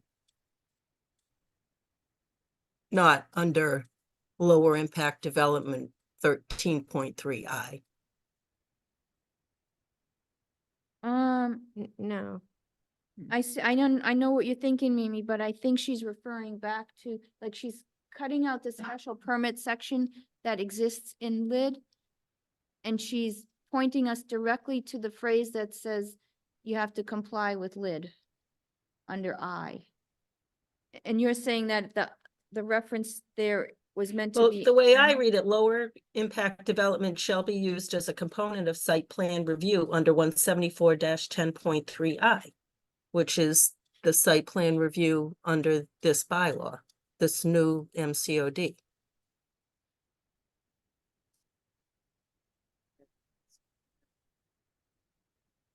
where are you? I am under B2.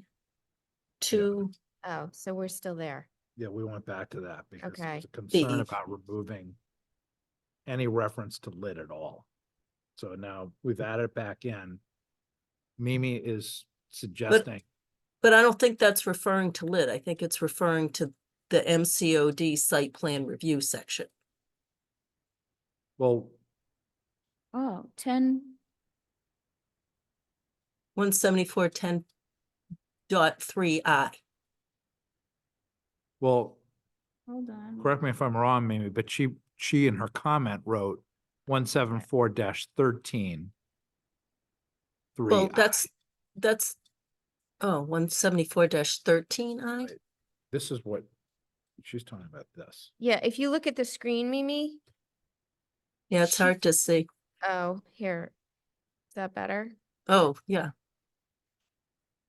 Oh, let's see. This is 174.10. So she's saying 174. We originally said 1013.3. So in our original, we were accidentally carrying a 10 in the section reference for lid. So Yeah. we didn't want that, so that, and shall be used as a component under section 174-10.3J, right? I see what you're saying, Mimi. In our original text here, we had the requirements of section 174-1013.3 low impact development shall be used as a component of site plan review under this 174-10.3J, which is site plan within the new bylaw. So if we go to 10.3J, which is the new section, 10.3 EF, and go to section HIJ.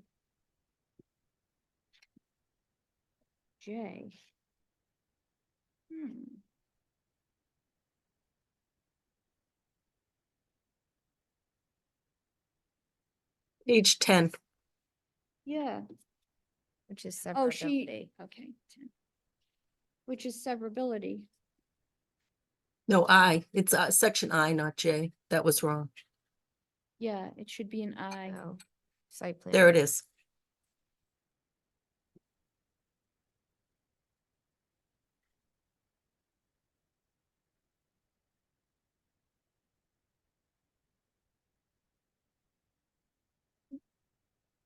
No, that's really weird. Let me just think about this. Okay, no, I get it.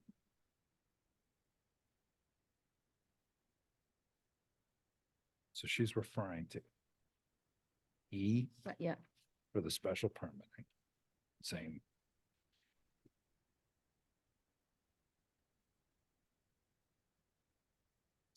no, the E is in the lid right.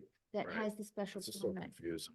Oh, Okay. this is one rough patch. I think the rest will go a bit faster, but I just think that this, the intent was that underlying zoning that we were saying that, I don't know why these are here. We want to make sure that, We're saying the same thing. I think the language that she's proposed is saying the same thing. yeah, We just are being explicit that they don't have to go through the special permit process through LID versus deferring to this other section in this bylaw, 10.3I. right. So where she says the requirements of 174.13.3E of the lid shall not apply to multifamily use within the MCOD, but the performance standards of that section, which is I, which refers it that you have to follow the code other than the special, may be considered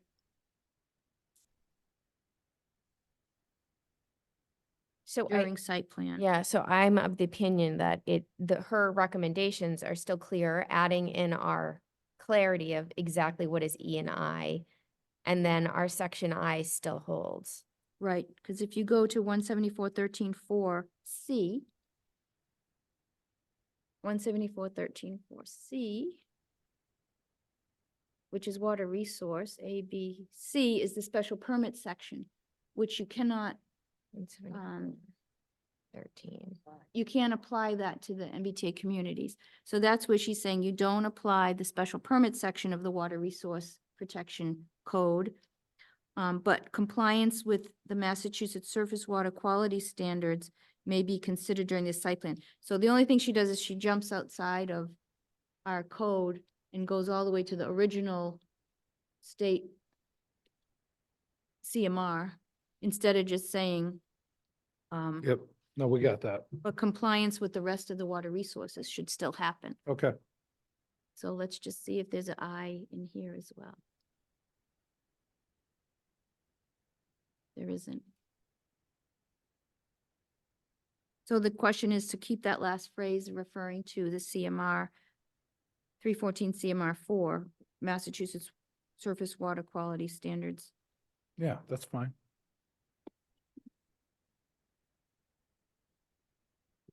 Okay. Which we may have to, I think, Defer to Emily. yeah.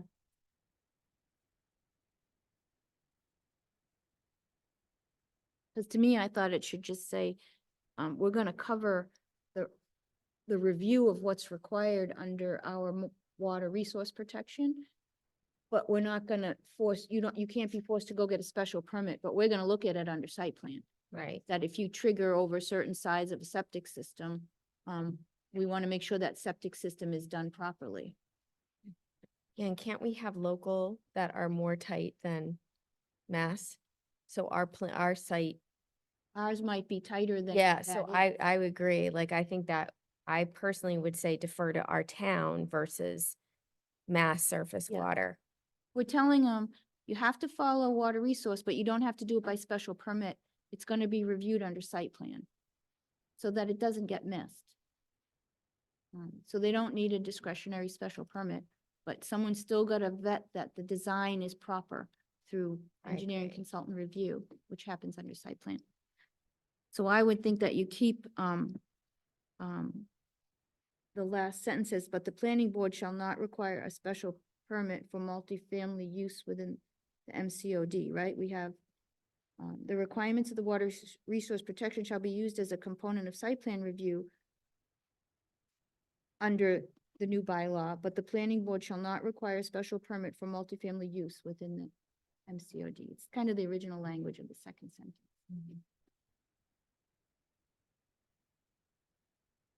That was a tough one. If you agree. So I'm just gonna leave that. I think we believe that you're gonna look into this to say who's more stringent. I think we'd rather have our own town versus the mass and reject her suggestion, but I'm not prepared to say, Totally take it out. yeah. Okay, so we have to, ask Emily. And I have that as a comment. Okay. Okay. So then, in the next section, 3 describes the sub-districts of the MCOD, which are, again, the half a mile, the one within the train station half mile, the one up near Marlboro, and the one on Route 9. And in our updated version that we caught today, we had that, she doesn't have any comment there except for the end, but we had one.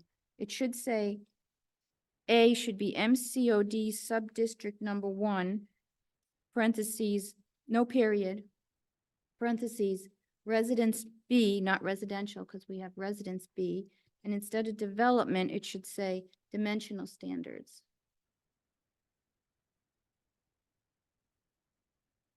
I just had I can't even spell dimensional.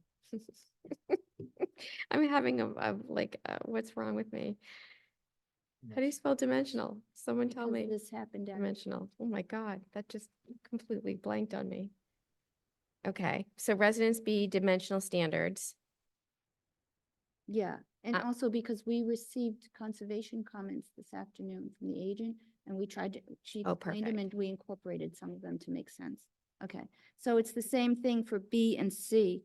It should say MCOD sub-district number 2, no period, parentheses, industrial park dimensional standards.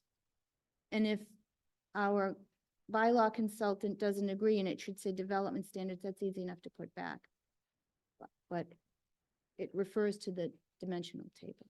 My question on this to the board, is, let me just open that article again really quickly. To see if it jives. So the dimensional in industrial regulations, we have a specific bullet point that says in residential dwellings in the ID district must comply with the standards of the RB district. So does that automatically default to residential B? I still think you should. So what I'm saying is that, if we go into the development standards. Within the new code? No, for what we have right now for dimensional standards for, Residential B? for industrial. That's in the table under E. It's a repeat of it, right? I think No, you're no. right, Marnie. I think we needed to fix In our that. actual town code, we have a bullet point, hold on. To remind me which one is industrial zone, It is, dimensional. right, and we are in the, So it'd be 174-8 something. 174 There it is. There it is. Okay, industrial park, 8.6. right. Yeah. Oh, so it's industrial park. Okay. Yes, industrial. I pulled industrial district. So that language is not in industrial park. Okay, I pulled the wrong one. All right, never mind. Right, that's correct, industrial park, Yes. because that's what's in the underlying zone. Correct. Okay. So we can move on from the districts at this point? Well, there's one last correction right there. She deleted something there. Oh, there was. It's just a space. Okay, all right, accept. So we said dimensional, dimensional.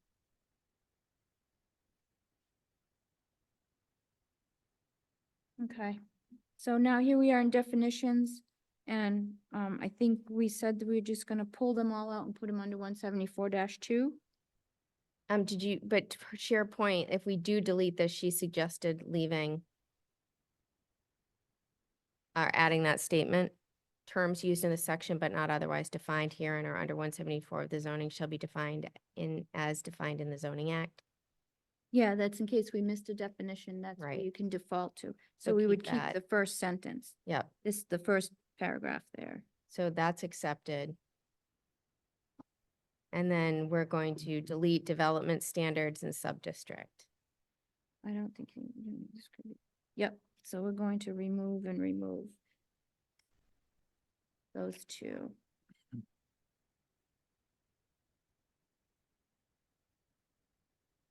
And we were removing development standard and sub-district altogether.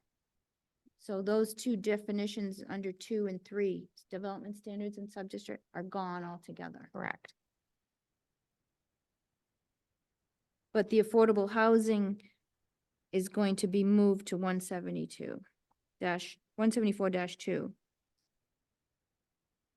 Okay, and this would be removed completely. And remove completely.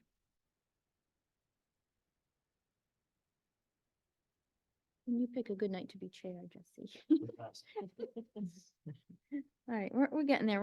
We're halfway done, maybe more. Okay. So now we're under, are you caught up, Marnie? Yep, I'm just gonna save this really quickly. Okay. Just to my desktop here.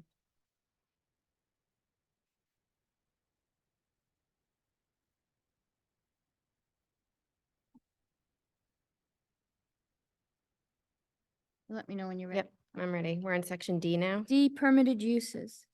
So there was no change to the. There's only one change and it says, multifamily housing under A. She deleted as referenced in 174-10.3.b. Yeah, because we don't have a definition for multifamily housing, so we took that and incorporated it into the paragraph of that reference. The one that says 3 units Right. or 2 buildings on 1 lot. So we're gonna reject that and Yeah, keep it. yeah, we're gonna keep this.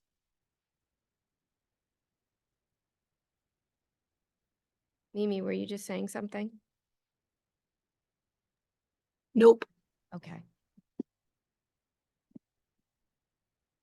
Okay, and then there was nothing until part 3, which was prohibited uses. And she added all uses which are not listed above legally non-conforming or otherwise allowable by the provisions of the underlying zoning regulations are prohibited. So I have to just think about that for a second. Such a house above legally conforming or otherwise allowable. That makes sense because you can have the high density. Yep. Housing, Makes so we're gonna keep that. She changed the table to dimensional. Yes, and we did too in our review of that, and conservation had that comment that it should be dimensional table. So we're gonna keep that. In the district, isn't resident B? It's resident. It's residence, right? B, dimensional. Should be residence. CE. And then also in the row for D, maximum height, it's 3 stories or 45 feet instead of. Is that correct? I think we should just Mhm. double check. 3 stories This is a tough one. of 45 feet. And that is industrial park. 45 feet, 3 stories. Yep. Or is correct, right? Yep. Okay. So It that has- technically says 45 feet, comma, 3 stories for maximum height in the actual tone. It's the code. okay, so or is, makes sense, okay. Okay, and what else did she do here? It's all formatting. Yeah, table 1, she removed notwithstanding anything to the contrary in the zoning, the dimensional requirements applicable in the MCOD are as follows. And she just kind of eliminated all that language, which I think is fine. And just made it the dimensional requirements applicable in the MCOD are as follows. Yep. So we're gonna, okay, so we're gonna accept that, right? The dimensional cross that, remove this. That's right. The rest is formatting.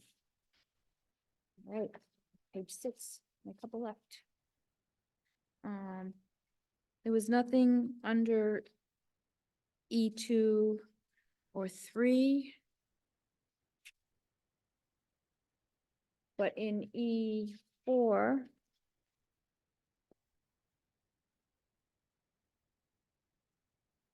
exceptions, renewable energy installations she added the term as applicable.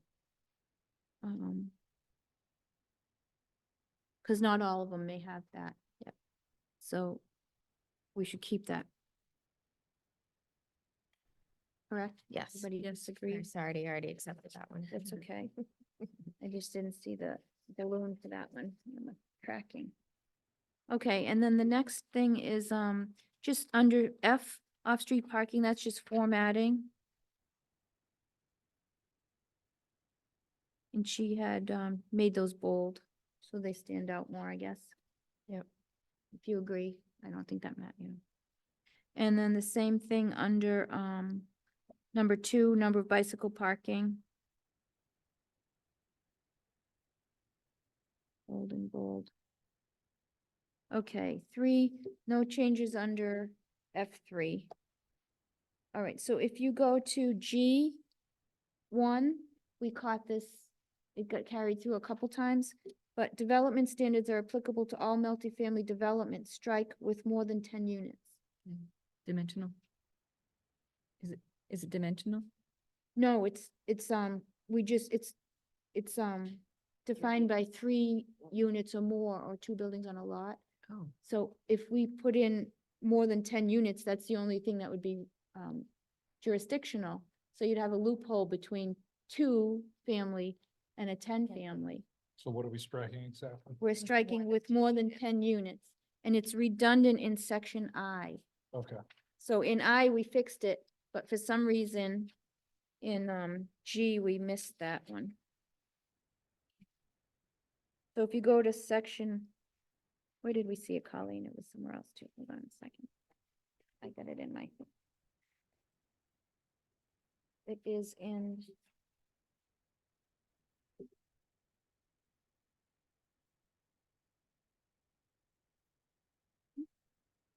Oh, under site plan review 1 applicability.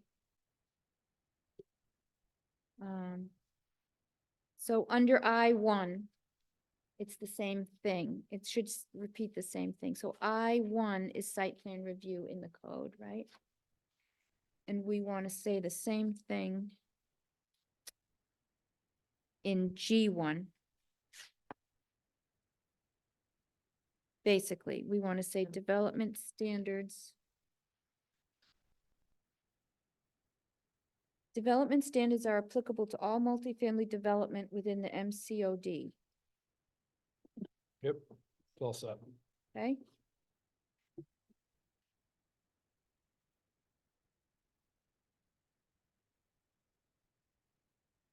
Everyone okay with that? Yep. Yes.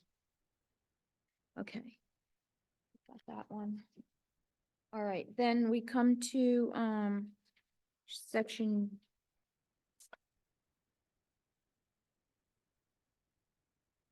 G 6, 7.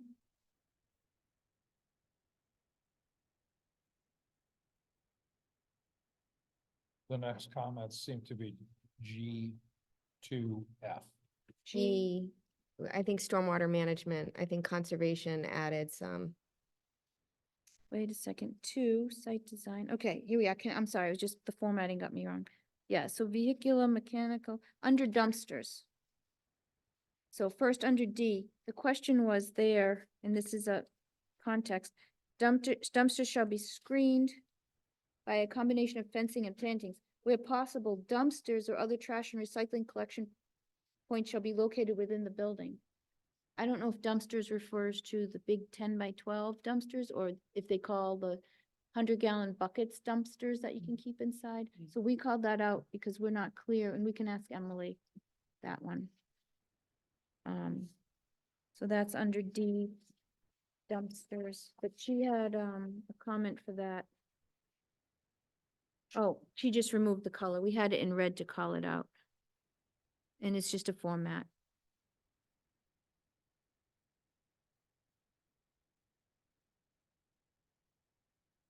Okay, so under E, stormwater management, we consulted with Melissa Danza, Conservation, and she came up with much better language. And are you looking at the one that we got today? Yeah. So Town Council Elizabeth Leiden wasn't privy to this. This came after her, after she received this, and we didn't want to confuse everything and send her a whole new bylaw. So basically, under E, it's going to say, stormwater management shall comply with the most current versions of the Massachusetts DEP and, stormwater management standards, the Massachusetts Stormwater Handbook, Massachusetts Erosion Sediment and Control Guidelines, and we added, and the provisions under Town Code, Section 154, Stormwater and Erosion Control. And that's to ensure that there's redundancy. So right now in site plan, we review stormwater. And under stormwater management permit by conservation, which is not a special permit, they review stormwater. We don't want to lose the ability for site plan to have the opportunity to look at it because it's integrated in with paving and grading and all that. But conservation wants to also make sure it's not forgotten that they need to get a stormwater management permit if applicable. So this is basically saying you have to follow, we're going to review it under site plan based on section 154, which is the new stormwater and erosion control that got moved last year. And we're striking everything else in between.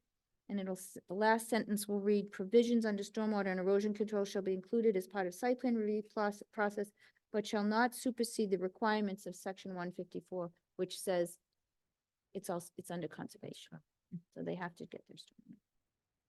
Is that good for everybody? I like that. Yep. Yep. Okay. And then, here under section F,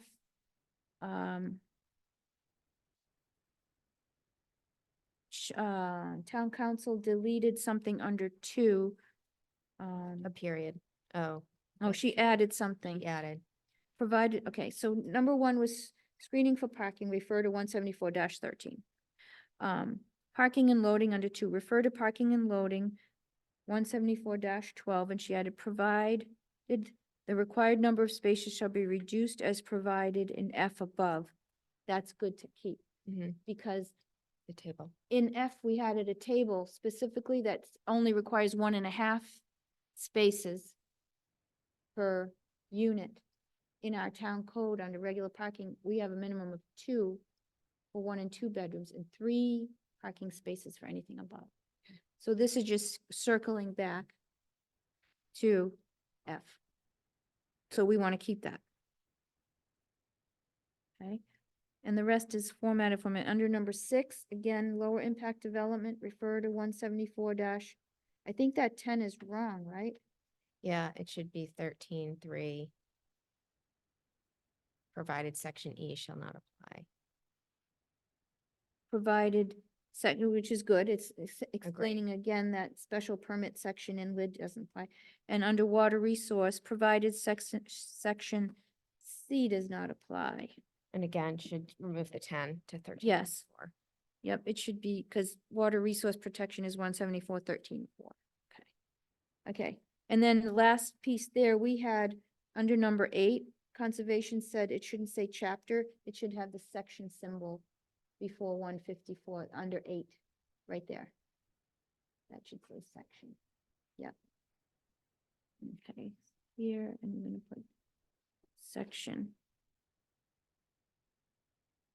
Okay. Buildings general, nothing under that.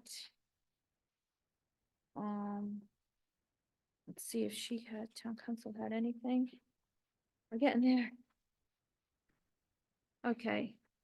There's nothing all the way to section number 9, waivers. I have a question on that one. Oh, no, B, I'm sorry, building principal facade, that's 8. That's section,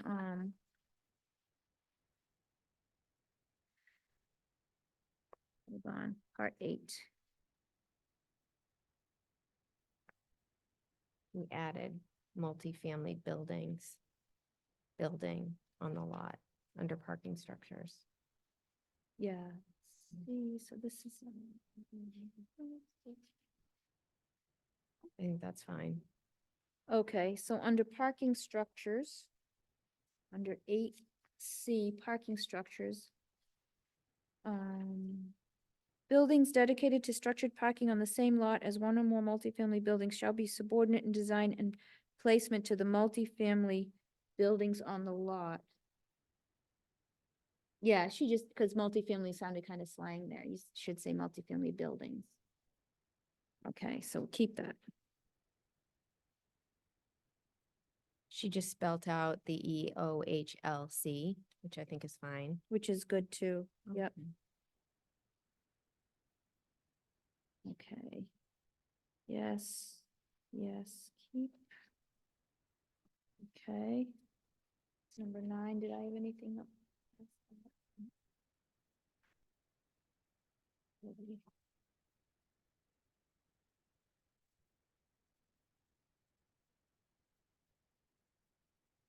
Was there anything under, building on a lot? Under 4? Because no, wait a minute, no, take it back, never mind. No more on H. Yep, 9. Okay, because I saw a tracking line right there next to it. I just want to make sure there was nothing at the end there, general development. Oh, that's all part of the, there's no comment under waivers from her? No. Just that initial sentence. Oh, yeah, but you had a question. about EOHLC. waivers? Oh, no, I thought she was referring to something new, but she was just. She was spelling out the defining it. acronym. Yeah. Yeah, that's what that tracking line is. Okay, I'm clear. Okay. Under H, affordability, if we go down to number 3,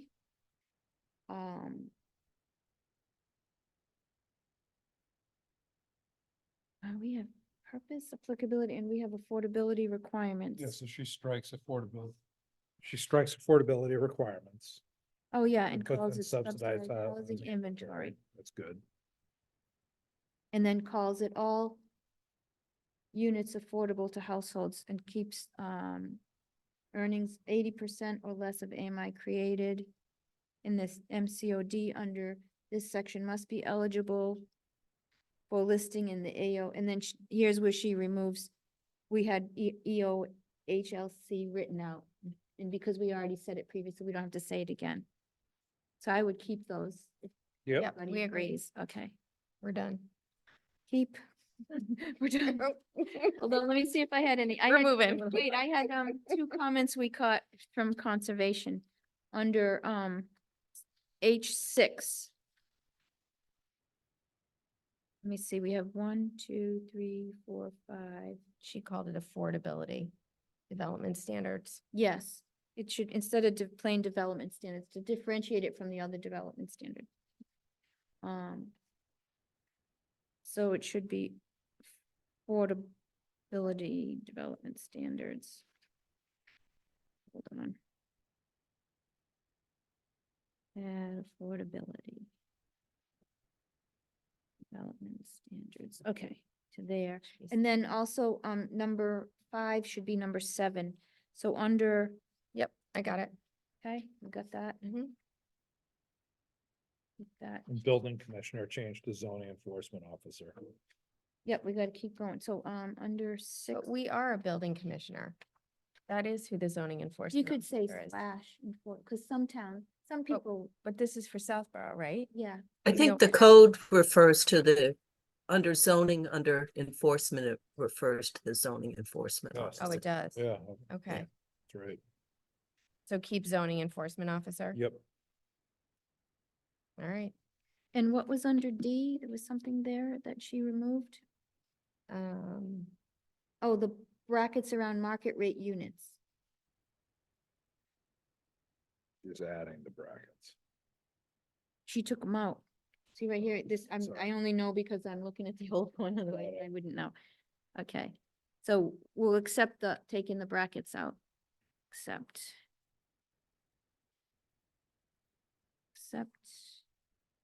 Accept. And then, you got the 7 for administration. and I did. zoning enforcement Yep. officer. And then she has stuff here in site plan review.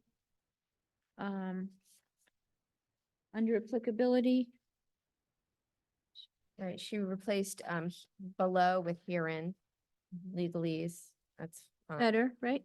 Sure. So accept the word herein. an application, okay, but with purpose and intent of this. This whole section versus we specified 10.3D through 10.3H. Yeah. So I think that she's That's just good making it too, more right? succinct. Yep. Okay. Accept, and then, Section 2, site plan approval, she suggested that we replace, she deleted the period, which I had Colleen put in everywhere. Sorry. replace the word conditions with requirements. Just seems fine. Okay, accept. So the reason I say that with a period is because when we write out a section like that, it goes by what it says in the left-hand side. So like site plan review has an I period. So you'd go I period parentheses 1 parentheses, you know what I mean? It just, but it doesn't matter. That's not critical. We'll clean it up one way or another. No idea what you're talking about. Oh, That's all right. that's all right. It's okay. Where she deleted the period.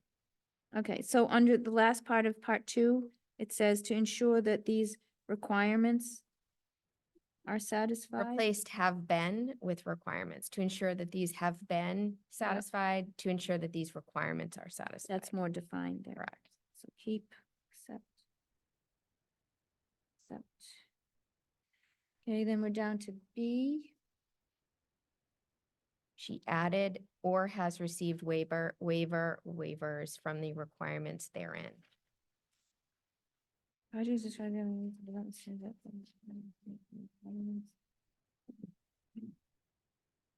Sounds okay to me. Agree? Yep, keep. And then, do I place it here? Last page, Hallelujah. severability, there's one word at the end. And that's to add the very last phrase, remainder of the town of Southborough zoning bylaw. And we keep that.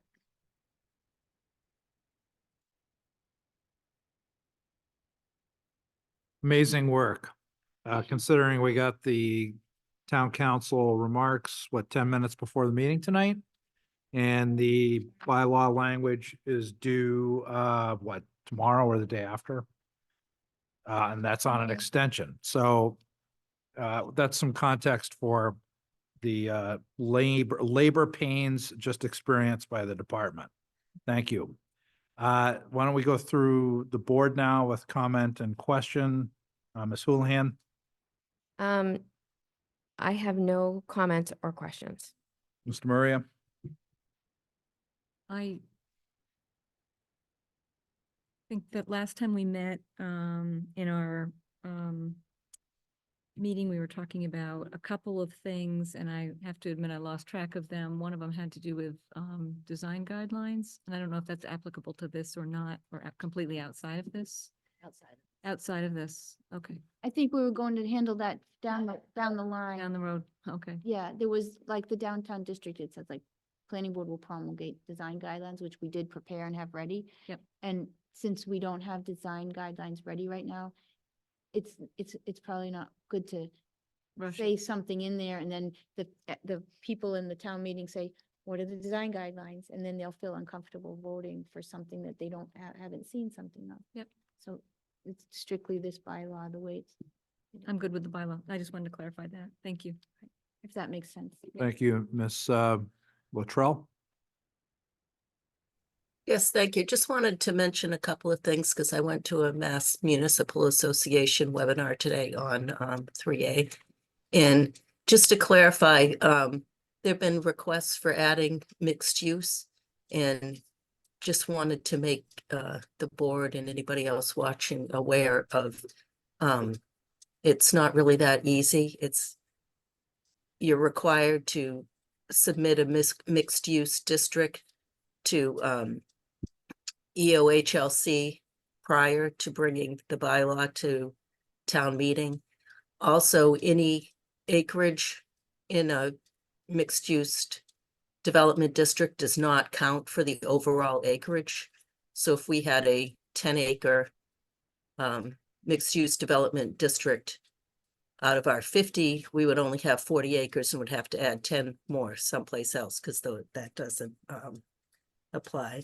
Also, you cannot require any parking for any non-residential uses, so they want them in eligible locations like downtown or right near transit where you can walk and won't need parking. And then just interesting, there have been 3 towns to date that have received full compliance. Lexington, Arlington, and Salem. There are many others that are being reviewed, but only 3 thus far. And no towns have received acceptance of their feasibility studies for adding more affordability. There are many in review, but none have been approved as of yet. That's it. Thanks. Mimi, what was the third? It's Lexington, Salem, and what were the 3 Ar- towns? Arlington. Arlington. Okay, thank you.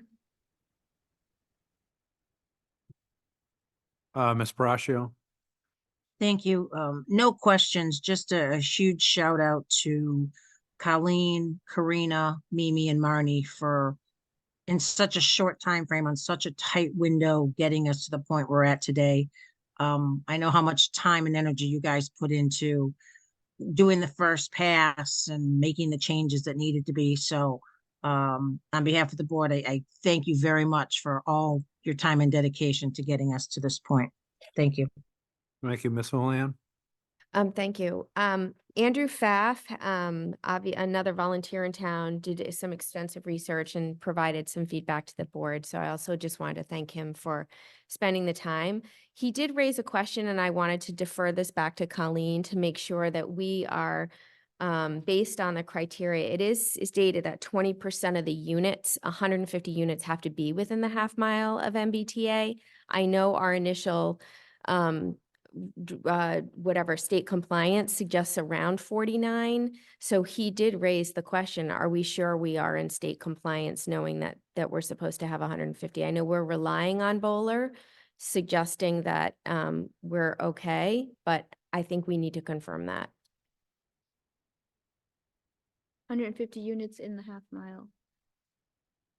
The requirements by the state mandate is 20%. Yeah, I thought that was interesting that we're using a non-developable parcel in the form of that park to meet the minimum acreage, but if it's non-developable, I think that Mr. Pfaff might have a point in terms of compliance. We'll find out, but I think that one of the discussions was that on average, the total amount has to average out to 15 units per acre. And in that, I think Bowler describes Okay. how many units are achievable in these. I didn't see one under 150. So it's in their email. I'll have to look. Right, Okay. it's just the state law Yeah. that states 20% acreage and 20% of the housing. Yep. So I think it's a very important point that he made. Yeah. Okay, so I think we're at the point now, we've gone through the slides, we've gone through the bylaw. So folks in the public, people want to just approach the mic, introduce yourself, and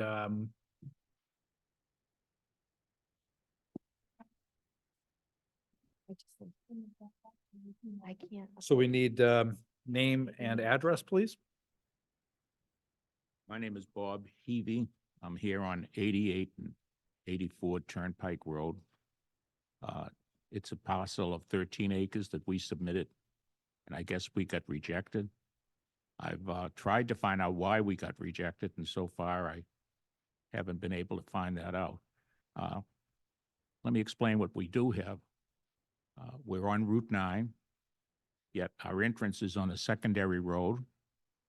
We have about 13 acres of land. We were only applying for 5 acres to be used for housing.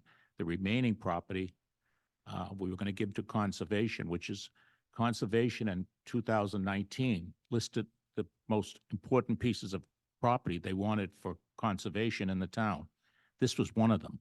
And the reason for that is they've got the town forest up on Oak Street, and then they've got down in Woodland, you've got the farm property, but you have no way to connect them together for your trails. This piece would give you, it would connect two big pieces in the town, the two biggest, together into one. And we were going to donate it to the town, assuming we built on the front part. We're located next to a drugstore, which, as you know, nowadays, these drugstores sell everything. Walmart's, Walgreens. We're also near a church, we're near the post office, we're near schools, we're near a playground, we're near restaurants. All amenities that are walkable. Now, you're taking a piece that's going to be one of the major pieces, which is the furthest, probably one of the furthest pieces of property in the town from the train station. And it doesn't front on any of your streets in Southborough. It fronts on property in Marlborough.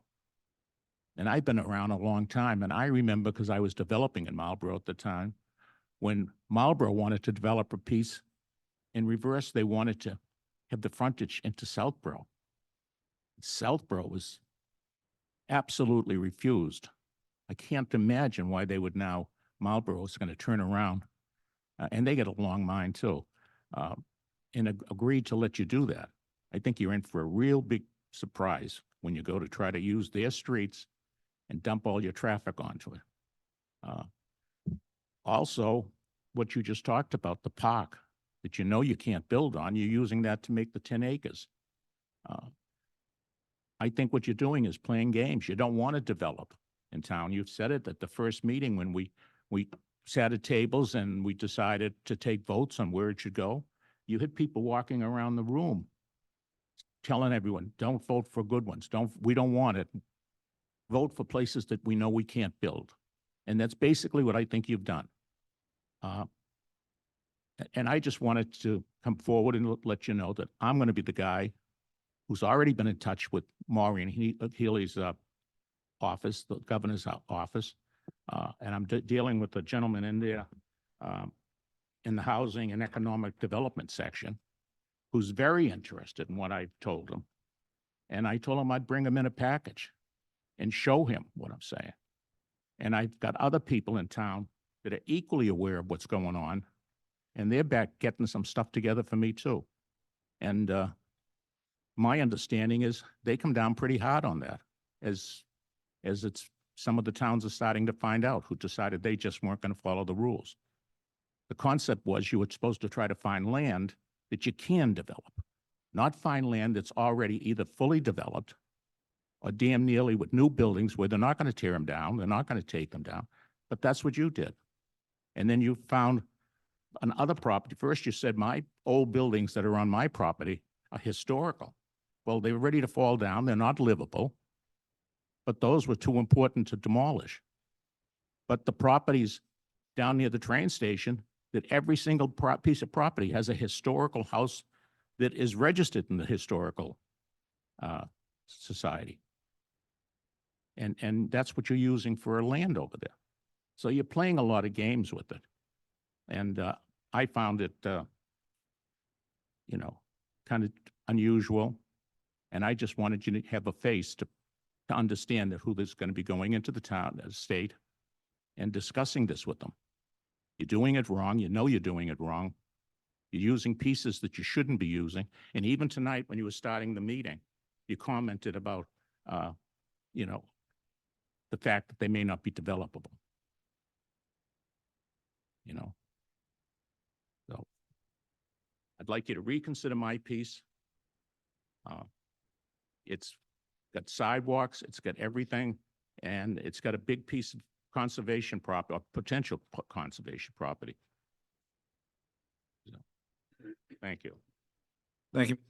I mean, we certainly have looked at the compliance modeling very carefully. We've been working with a consultant specifically for compliance purposes. We've actually, went through a number of working meetings and analyzed the entire town.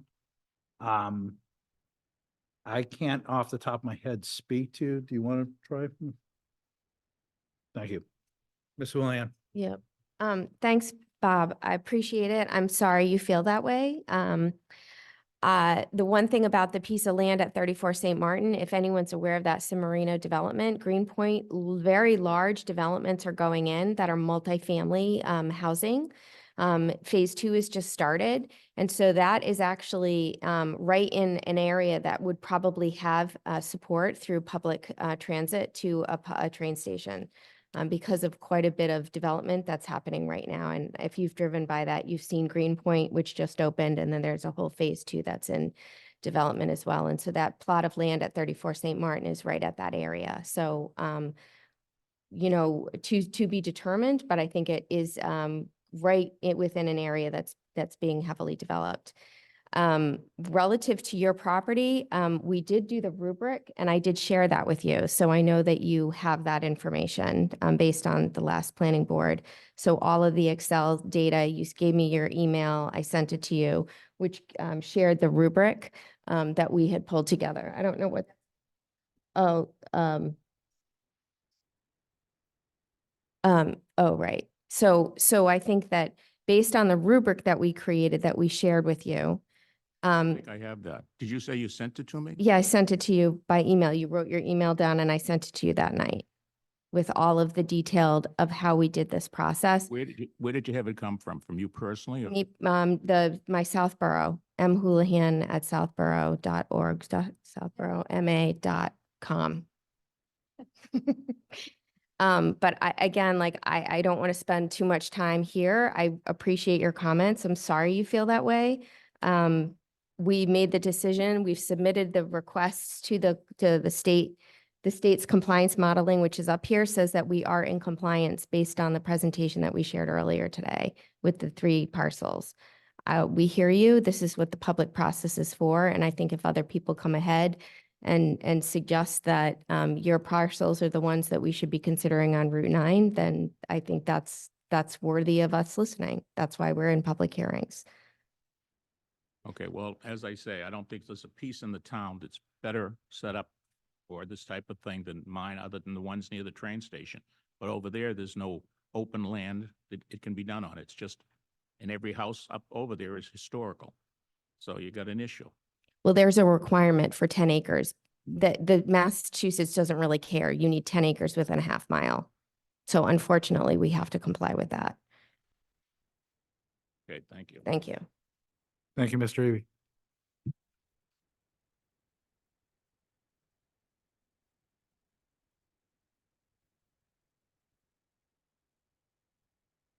Can you hear me this time? Hi, my name is John Cage, 6 Parker Street. Thank you for all the work you've done on this. I was actually on the Zoom call about a week and a half ago, going over the bylaws and several hours of that call. So thank you so much for all the work you've done on that. It's come a long way. Just kind of going on with area 1, which is the train station area that's been discussed already in a way. I know the park is now, as it's stated, conserved land under Article 97, which is great. You know, there was a lot of concern in that area about the park, and I understand the reason why the park was chosen, because you needed to get across the road. Kind of concerned, wondering about some statements that have been made earlier tonight and also in that meeting previous about the 15 units per acre. It sounds like, there's some flexibility. We had to have an average in the entire 50 acres, but there's also been the statement made that that area near the train has to be compliant to 150 units. So that's an interesting, how are we going to do that in that area? There's not a whole lot of parking. There's of course no septic. And there's a traffic concern, not just the fact that some of those houses are historical. So I'm wondering, I mean, are we realistically submitting something that is even feasibly to be built with the bylaws that are currently written, with the requirements of 2.5 stories, 35 feet, the setbacks, are we going to end up going to get some sort of pushback from the state stating that, no, your bylaws aren't going to allow any type of development in that area because it's physically impossible to get 150 units in an area that has a restriction in space, restriction in height, restrictions in setbacks, and of course, no septic, no trash, and no other major support structure that's being provided. That's my first part. I don't know if you want to answer that or not. Well, it's just my answer as interim chair. The infrastructure points that you made are really not part of I mean, that's all stuff, that would be through the building process. Mhm. This bylaw and this warrant article do not address current development conditions, I guess, if you will, in terms of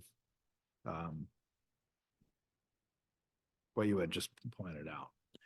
Yeah, and but- But that might go into the, my actual the spec. protected area, the areas that are restricted from development can be part of the acreage within the half mile Mhm. to make it contiguous. Right. Although it is not buildable. So I think we did discuss that earlier in terms of the number of units in that area and making sure that it was going to be compliant. Yeah, and that was mentioned about the 150 units that would be compliant.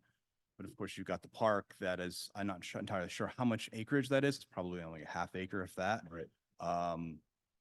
Probably not even that. So it's not, you're basically pushing more and more units into what land is developable, quote unquote, developable.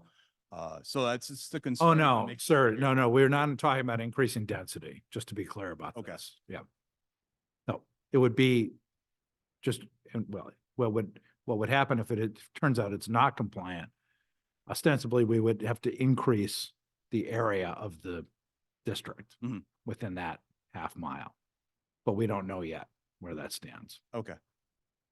And just a point of clarity, Mr. Cage, I think the compliance model, and correct me if I'm wrong, Colleen, only indicates we could only build 49 units in that half acre versus the 150. Actually, I just found. Oh, it's okay. Actually, 154. Oh, it is. Mhm. Okay. I'm sorry, the 154 in Southville. in area. that section, area 1. It's shocking. I will share the screen.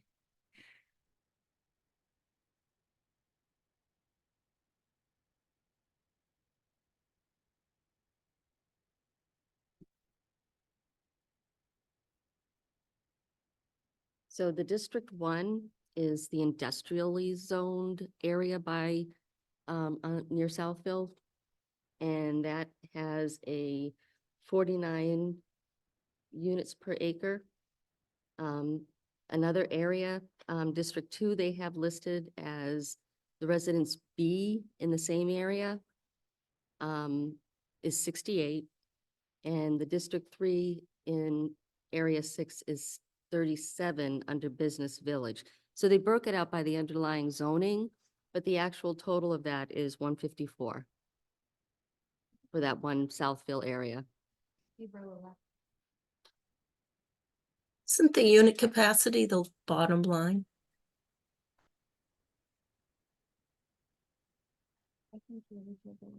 Thought it was dwelling units per acre limit. Am I not all the way over? So, we might be muddying the waters a little bit here. We're going to be going back to our consultant to clarify this point.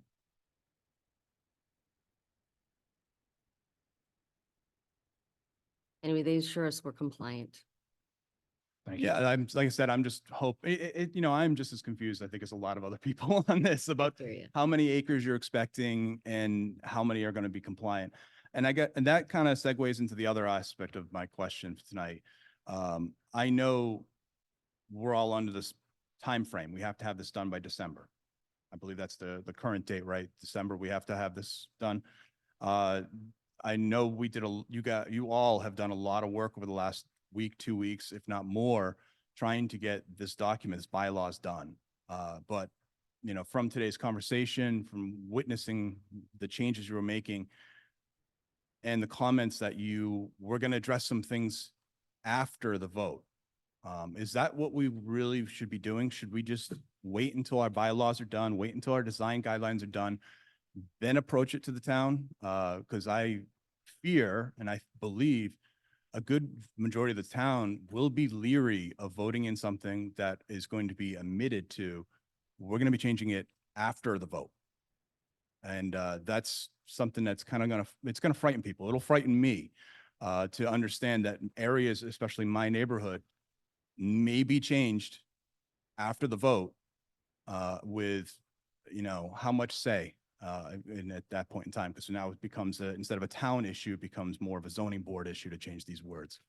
So, Well, it is normal and typical for there to be some codification. And actually, we had a public hearing earlier tonight about updating the code for the downtown district, yes, and that passed in 2021. Mhm. So there are normal and, you know, changes made and updates made to the code every town meeting. I understand that. And think- I understand there'll be changes. It's just, this is not just touching, you know, future development. This is touching people's property today. And you need to come in, as we saw with Milton just recently, they passed this, you know, their plan.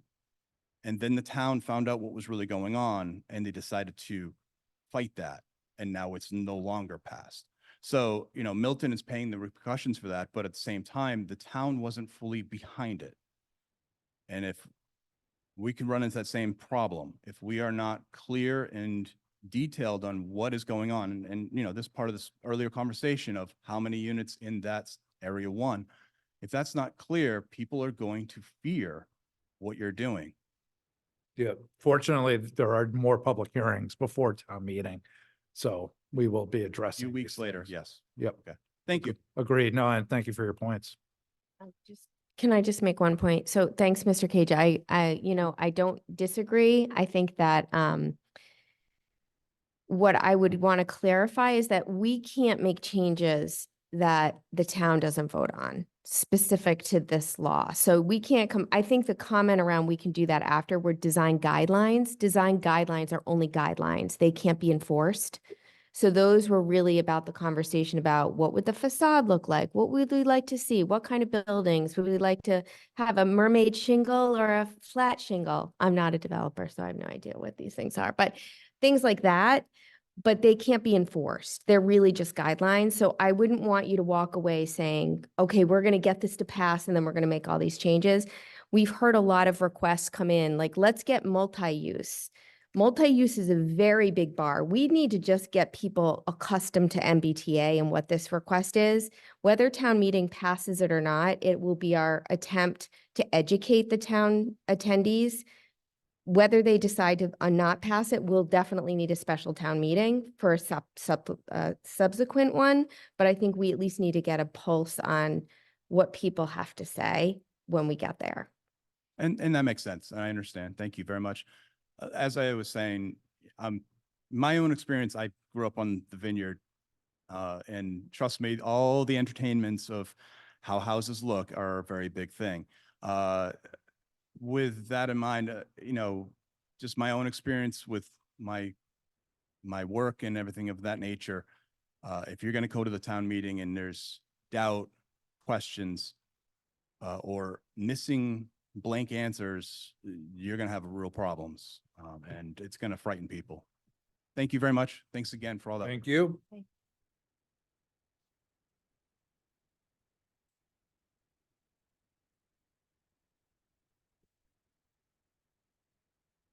John Palmer, 131 Parkerville. And I've been following the process at every step of the way and participating in the process. I thought the presentation was fabulous, on explaining everything about this regulation.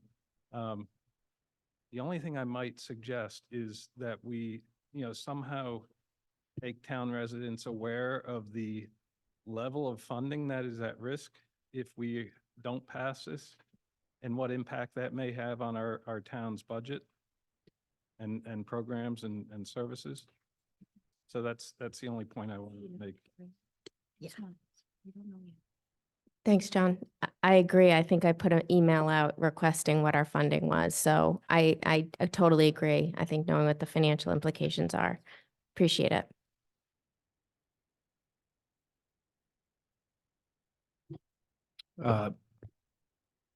There's 2 hands raised in Zoom.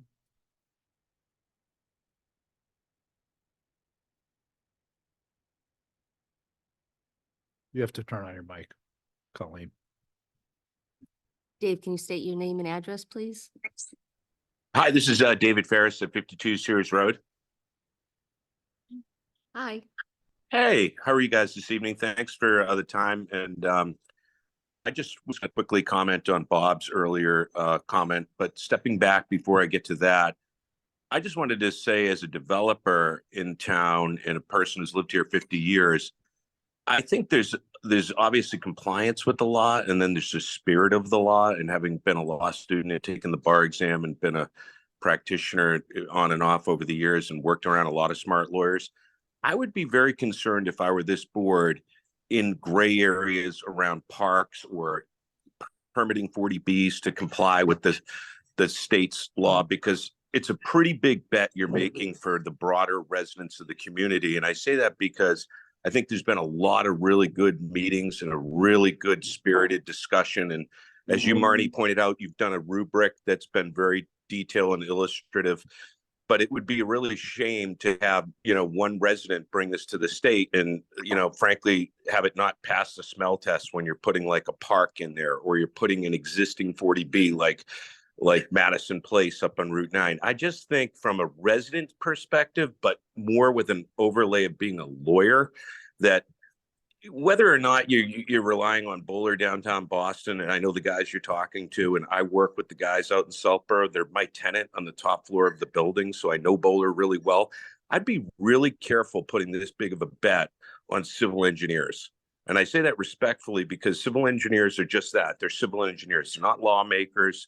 They're not policymakers. They're interpreting a bunch of text language and trying to get you, the people who are trying to do the right thing by the town. But I think when you talk to a guy like Bob, who was up at the mic earlier, and you say to him, well, your property didn't fit in the rubrics. I think this is a great opportunity for you to meet with the man, reevaluate his position, and try and find a place for him in this future zoning to make people who want to be at the table and a part of this zoning in a responsible area in town. And let's be honest, it's a dump over there. And I say it's a dump because I had my couch reupholstered a year ago in that crappy building next to Walgreens, which, by the way, I'll be the owner of in 2 weeks. And I'll be more than supportive as a neighbor that owns the Walgreens to support Bob's multifamily development, because it's an uptick for the neighborhood. It's right on Route 9, and it's responsible housing in a dumpy area that looks crappy when you drive by it. It's sort of like our downtown Southborough. We had an opportunity 10, 20 years ago to change that, and we kind of got,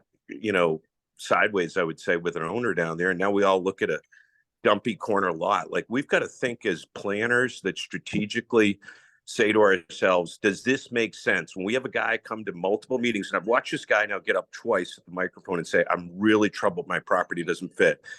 And when I look at the acreage and the give back the guy's talking about doing, I would pull it aside and I would say, hey, we as planners for this town have a responsibility to stay out of anything gray. This town's been through a lot of litigation.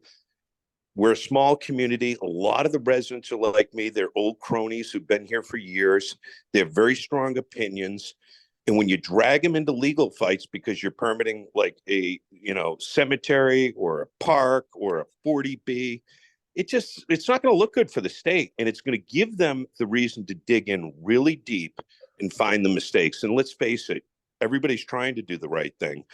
But if you put one or two of these things in that kind of is in a gray area, it gives the state the opportunity to really start digging in. You're putting a lot of town funding at risk, and I don't think it's a good idea. So I think put the rubric aside, meet with the man, try and find a path that gives him reconsideration before you get so far down the road that the state comes back and puts all the funding at risk. Just my thoughts as a lawyer, but a guy who actually has worked with Buller Engineering and they're my tenant for 20 something years at 352 Turnpike. And you're talking to the guy who's going to be the neighbor to, you know, the Walgreens. Like, if I'm saying it's a good idea and it's a dumpy set of buildings next door, and, you know, there's a couch reupholstery place, the place is falling down, the two buildings look like hell. Anything over there is going to look better than what it is. So maybe you consider working with him and you put him on the agenda to make a more passionate plea to get him included in this MBTA. I got nothing to gain. I've never met the man. I'm just saying it's good for the community. Thanks for your time and consideration. Over. Thanks, Mr. Ferris. Mr. Perry?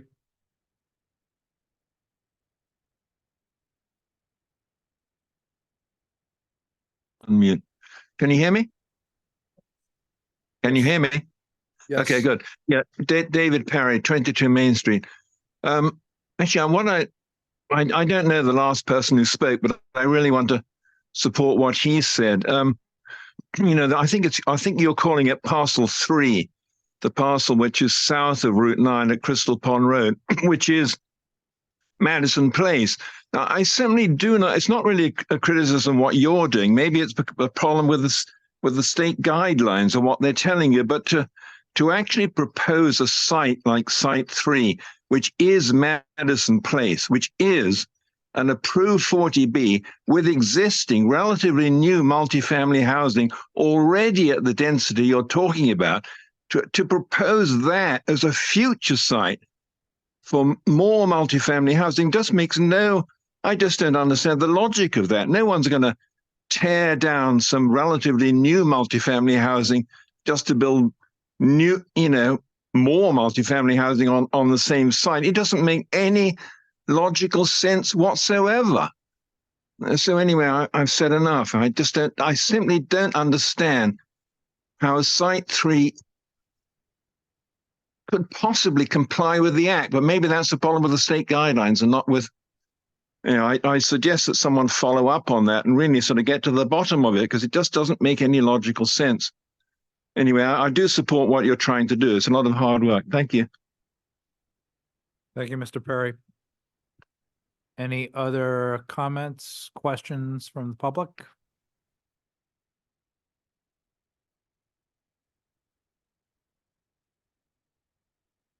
We have about 12, more than that, 21 attendees.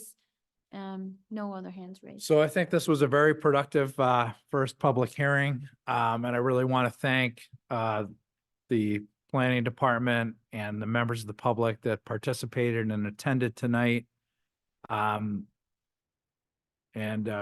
We really appreciate everybody's input and feedback, and we certainly have our work cut out for us in terms of advancing this agenda item. So I think at this point, we'll entertain the motion to continue. Sorry, one moment, please. So we have March 4th scheduled for a Zoom 6:30. Yeah, a meeting specifically for MBTA communities. And that's And you can start it at 6.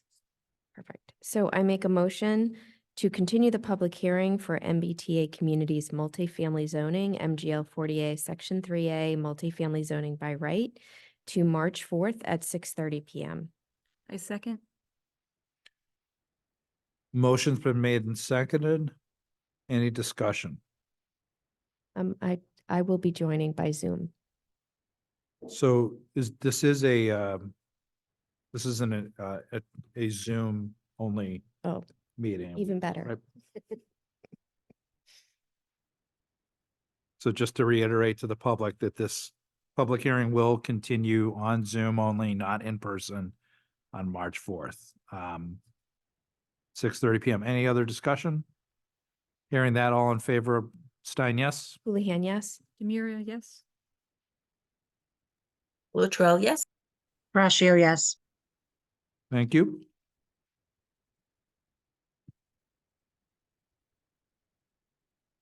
Next item on the agenda is a discussion item, 325 Turnpike Road, Ken's Foods. Mr. MS Chair, I'm going to recuse myself. Thank you, Mr. Moria. This is the MSPA/lid building expansion as-built review.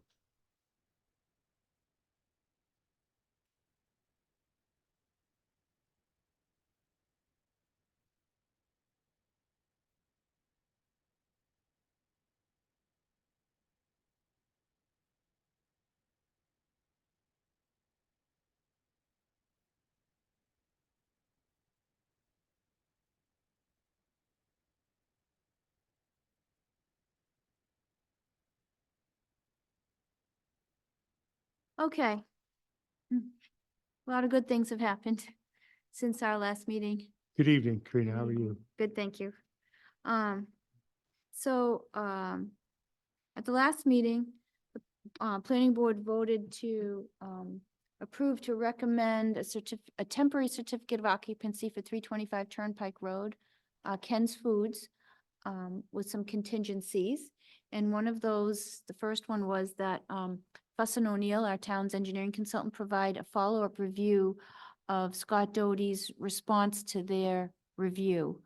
There were two items of concern regarding the drainage, and one was a level spreader pipe that was slightly pitched back. And then there was the foundation drain that was never included in the as-built fully or in the storm calculations. So we did receive review comments back from Fussin O'Neill last Friday afternoon. I provided those to the Ken's Foods team this morning, or sometime today. I provided that to the planning board as well, but I had been corresponding, so we knew what was going on. So Fussin O'Neill has found that the two drainage questions do not create a significant impact to the drainage system that was designed and installed. The addition of the foundation drain, considering their expertise and Scott's information that was provided. So that's good. Let me see here.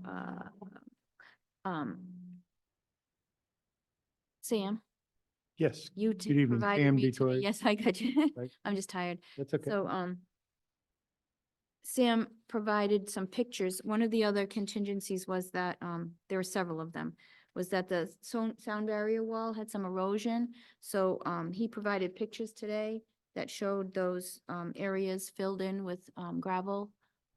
Some looks like, maybe 3/4 inch stone Correct. type of things, and I'll be providing those to, Fussin O'Neill as a follow-up as well, just to make sure. So let me just find one more piece of information. I'm sorry, my husband's trying to desperately reach me for some reason. I just hope nothing's wrong. Hold on a second. So there were 5 contingencies. Here they are. I got them. Okay. So task 1 was the follow-up review by Fussin O'Neill to respond to the as-built review comments. And those 2 drainage issues were satisfied, at this point. Then, Ken's Foods was to revise the as-built to correct the slope arrow. So on the as-built plans, on that level spreader that was slightly pitched back, when you prepare the as-built that are revised, you have to fix the slope that it truly shows it's kind of going the wrong direction, or it is going the wrong direction. And then also show the foundation drain, on the plan, on the as-built plan that it's been installed. Well, we show it going to the building, but Yeah, the agreement was that you would show it on the plan. When you make the revisions for the other things that you have to, you should include that too. I'm assuming the person who installed it has record of where he put it. yes, we do. Okay.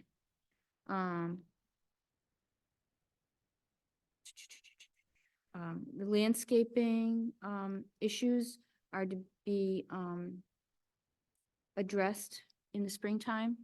Karina, if I could interject, also the paving would have to be shown on that as-built plan as well. Yep, that's coming. Okay. I wrote it in that whole list. It's in the Okay, good. email, so, So Ken's Foods addressed landscaping deficiencies with all planted areas to be reviewed in the springtime of 2024 to confirm plants installed are in compliance with the approved plans and are in good condition and provide revised as-built as referenced in the Fuss and O'Neill letter.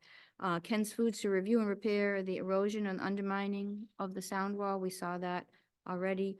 Ken's Foods to provide as-built once final paving is completed at the northwest corner of the site, as referenced again in the Fuss and O'Neill comments. So my goal is to, if the planning board agrees, because you already voted and we have the Fuss and O'Neill comments, that tomorrow afternoon, I will have the opportunity to draft a notice of vote from the last meeting outlining these remaining contingencies and recommend a temporary certificate of occupancy to the building commissioner, who's the one who signs actually off on your certificate, your temporary. And then once these items are addressed, and with the understanding that there's that meadow area that there's a bond for, that's a 3-year program. But the other things that were supposed to be done will be contingent on you getting a full certificate of occupancy.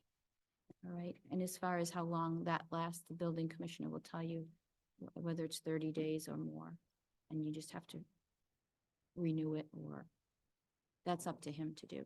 Thank you. Also, Could you actually, just, building inspector, I'm sorry. yep, just introduce yourselves, please? Sure, Scott Doty from John Crow Associates. Sam DeTore, Columbia Construction. Thank you. Welcome. Thank you. Please go ahead.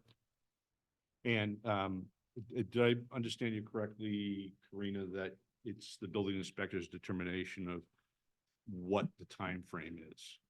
Your renewal period of your Renew- temporary, so Okay, sometimes they set like a 30-day, and I'm not familiar exactly what he's going to do, Mhm. but I think lots of times it's 30 days. And if you still haven't met it, he's gonna say, hey, what's going on? But I will outline in the letter that some of these things are related to springtime. some of them are that was Yeah. my point, thanks. Yeah. Yes. Was it weather related? So I would guess he adjusts it accordingly. And I just don't know what his requirement is per building code, if there's a set amount or not. I guess could we leave it that we discuss it with the building inspector and then we also consult with you also? So you understand what's going Yeah, on. Okay, the idea is that you won't get your full certificate of occupancy until you meet the requirements of the contingencies that will right, be written into that permit. right, understood. Yeah, because we like to wait until best conditions for paving, all the snow is gone to confirm all the planting. Yeah, So you're talking May sometime probably, at yeah, least. that's understood. So we'll just recommend it, and then he sets the. Okay, we'll work it out with him and you. Thank you, Ms. Julian. No comments. Thank you. Mr. Maria? Oh, Mr. Maria is recused. Ms. Latrell, No comments, thank you. Ms. Braccio. No comments, thank you. It would seem that we have a consensus and agreement with the town planner. And please proceed thusly. Will do. Thank you. And sorry, there is a raised hand in the audience. Mr. Ferris, I believe.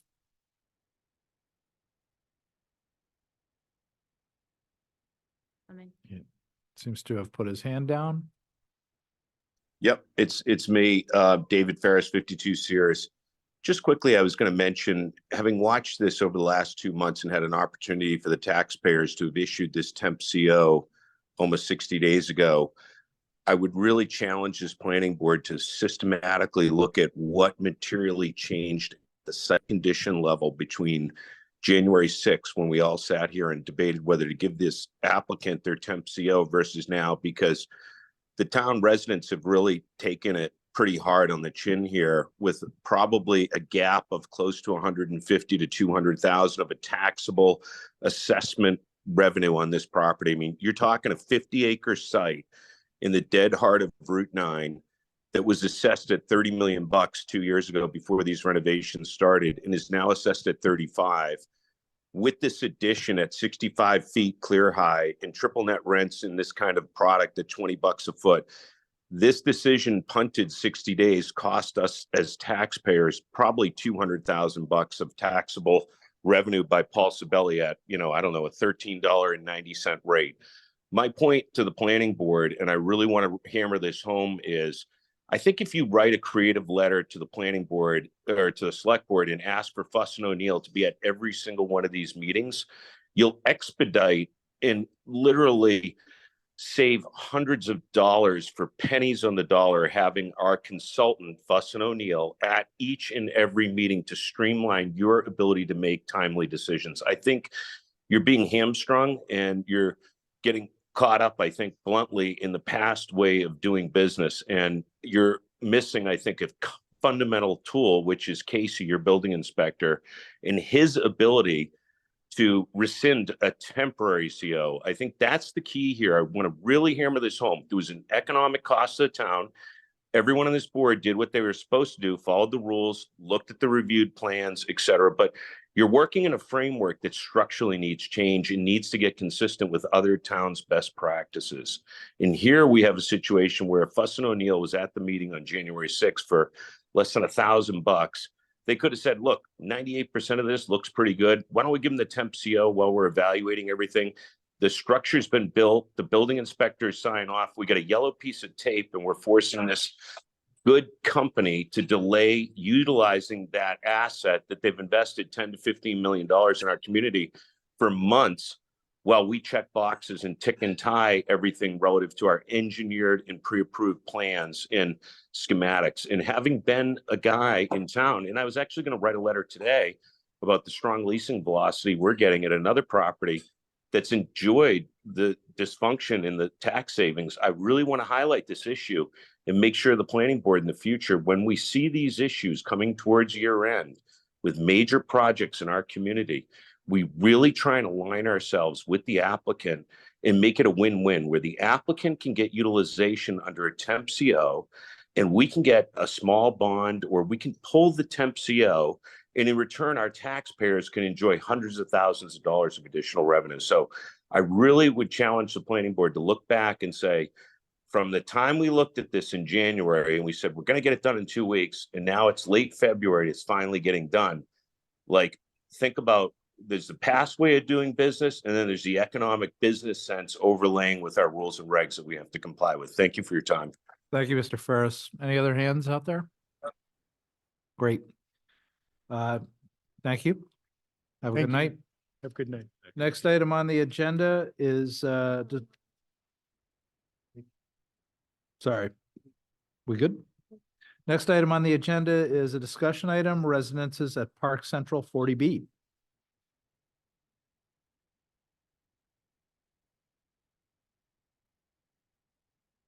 So the only thing I wanted to just point out is that according to the ZBA's website, that there's potentially a meeting scheduled April 3rd, 2024 at 7 PM to be determined based on the status of the land court.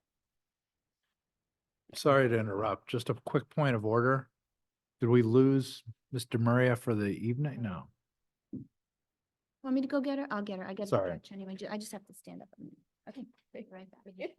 All of us think that we here. I think we did lose her. I was doing well for a little while. I'm no Mimi Latrell.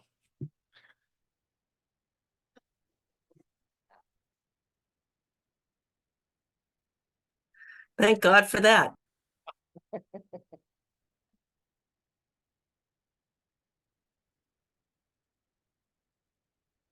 I would entertain a motion for a 2-minute recess.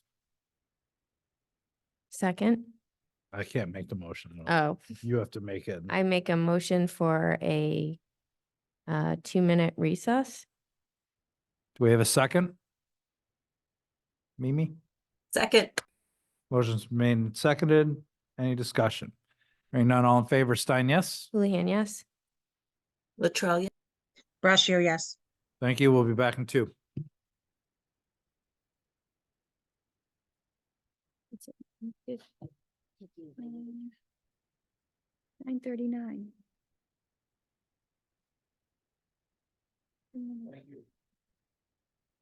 A minute. What's it called? Recess. I couldn't think of the word. Okay, sorry.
Where's my pizza? I have to sit here.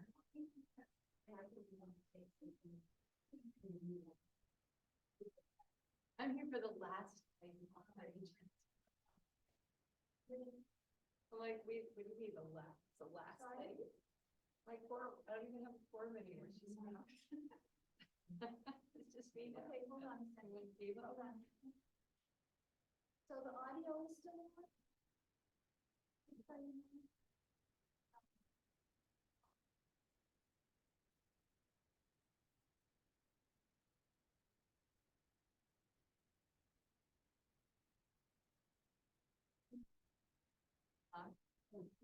No, I'm here for the last item. Oh, okay. Thanks, guys. You just missed me, I guess. You didn't want to call in? No, I like coming in person. Hold on, Bridget.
Uh, I did well- that before the recess. You want more? Oh, we have to follow up. I just did an explanation. okay.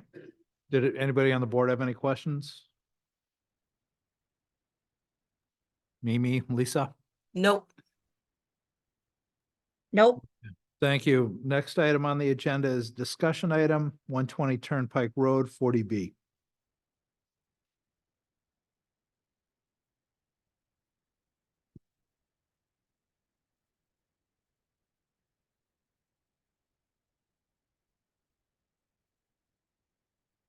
Okay.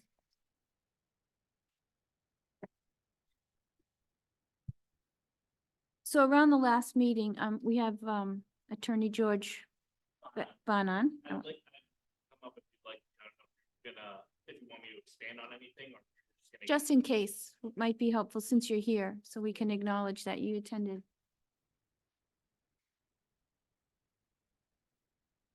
So a couple of things happened. We had received a response letter for 120 Turnpike Road, the 40B project from Ferris Development in response to Planning Board's comments to the ZBA. So I believe Ferris Development wrote a letter to the ZBA or sent it to the ZBA for the Planning Board to address the comments that the Planning Board had. It's my understanding that Mimi Luttrell, who's usually the chair, is asking the Planning Board about being able to provide a follow-up letter to the Ferris's response letter. To respond to those responses, which is a kind of a typical thing. It goes back and forth a little bit. The other thing that we did receive is a letter initially from Ferris Development talking about, requesting a modification to the 118-120 Turnpike Road 2019 major site plan and the special permit for lid, which you had submitted in a letter form and had a couple of minor errors that we went over. So in the meantime, Attorney Benon came in and met with me to do a pre-application kind of guidance meeting, which I think was helpful to you. And I described what he's required to submit, the process, the timing, et cetera. But part of that initial letter that you sent asking had some options about mitigating that 6.2 acre southern piece of 118-120 Turnpike. And the application we're talking about that they would submit as a modification to the prior permits from 2019 in order to address a condition that said that was to be conveyed to the town for conservation.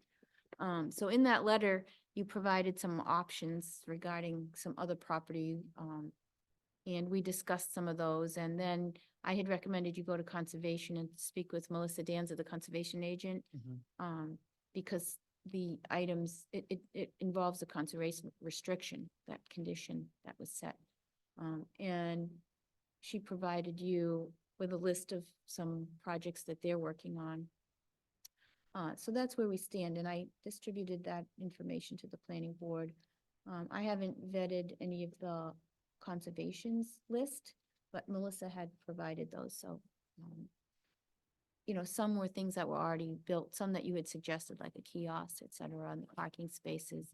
And then the condition of some of the property over, near Brigham Granuel Road. Those configurations had changed since that A&R that you had prior. So that might give you a different idea if you want to suggest something else.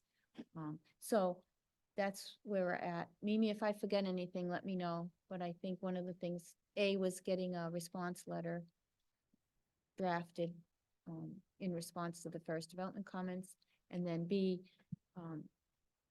Ferris and his team is working on a modification application for that, which involves trying to get some feedback on different options that they could do to mitigate that 6.2 acres if that happens. Thank you. Could you just introduce yourself, please? Yes, for the record, my name is George Bonan, Assistant General Counsel with Ferris Development. Thank you. Welcome. Thank you. Well, I have a quick question. Yes. Did you receive, or was council provided the letter from Attorney St. Andre? Yes. Okay, Mhm. please go ahead, sir. Yes, we received that today, had a chance to review it. The overall essence of the letter was Attorney St. Andre suggesting we do a land swap, in exchange for their support for the 120 special permit modification. Attorney St. Andre said or suggested that we gift to the town the land we have at 250 Turnpike, and that they would support the 120 Turnpike special permit modification. And that was basically the gist of the letter. I haven't had a chance to discuss it with Mr. Ferris or Attorney Charville yet. I'm not sure if it's something we can get behind, if I'm being completely honest. We view that land as land that can be developed, although the abutters have a different position, different legal position. We view it as land, that can be developed. So, our original idea was to purchase land elsewhere, something that would still be beneficial to the town, has the same open space element, and gift that to the town. We have a parcel picked out. I can't, and I apologize, I can't remember the actual address of it. Corinne and I have discussed it, and it's available for purchase at the moment, and it's about 5 acres, and it abuts a water line. And that's as much as I can say about that. So at the last meeting, we had also talked about a revocation of the restriction in exchange for submission A modification of the restriction, correct? in exchange for submission to our site plan review process. Yes, that is yet, we haven't discussed that yet. I'm not sure if that's also on the table yet, or on the table anymore, rather. Right now, we're moving forward with giving the town certain considerations, i.e. some funds towards environmental cleanup. One of the ideas we had before was building a kiosk on conservation land, which is no longer an option because the Conservation Commission has already started that process and funded it. We're not yet ready, or I can't say right now if we would allow the planning board to entertain or participate in the site plan review. That's just not something I've discussed with my client yet, but I don't know if it's on the table. Okay. I mean, Mr. Ferris was here at the last meeting and he sounded supportive of that concept. That was my recollection. And his initial statement may have sounded like that, but if you recall later, he meant to say we would give the planning board certain considerations or options that we could give to the town. That's what he was trying to relay. Understood. Okay, Ms. Houlihan, I have no questions. Thanks Mr. for Maria. coming. I have to say that, I'm confused about how the whole process would work. Just to be honest, it sounds almost like a bribe. Oh, I mean, I don't think it would be a bribe because. I know, not that it's meant to be, No, no. but when we're looking at something that's in front of us, it has to be contained within the 4 corners. So if we're looking, for example, if you bring something forward on 120, how do you say, oh, well, one of the, considerations is going to be this other thing that's not contained in that application. So, Mhm. when we spoke last time, I was referring to a case that I think Samuelson versus Orleans Planning Board, which town council had mentioned to us, and I've looked up and not an attorney, so, I can't say. I'm still interested to know how, where we are in terms of following any kind of case law. Yes, I'm glad you brought that up. So after discussing with Mr. Ferris and Attorney Charville, we will be submitting to the board along with our application, like a legal memo of our legal position so that you can review it, assuming town council is okay with that. That's the only approval I think we would need. I don't want to loop him out, but I'm sure he'd be all right with it. Providing the. Correct, the legal plan- memorandum. Oh, I see. I gotcha. Okay. Yeah, no, I think that would be helpful. I just, that's my only comment is, when we're looking at an application, everything has to be in that application. So I don't actually see how we could entertain anything else that's outside of that application. I see. I just don't know the mechanics of how that works, and I'm looking for a precedent in this town, and I don't know of one. Well, maybe Karina can help me out here, but along with the application, there will be certain documents that come with it. Site plan, one of the things we will be providing is also a letter, kind of like the letter we've already submitted, but it'll be reworked a little bit, to provide more than just option A, option B, option C. I don't know if the board members had seen the letter at this point.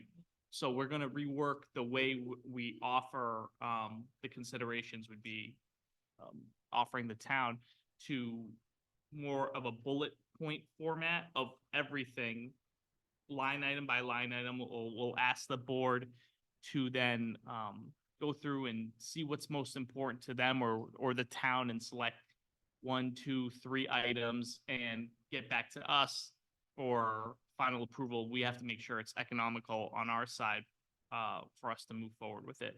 But to answer your question, Ms.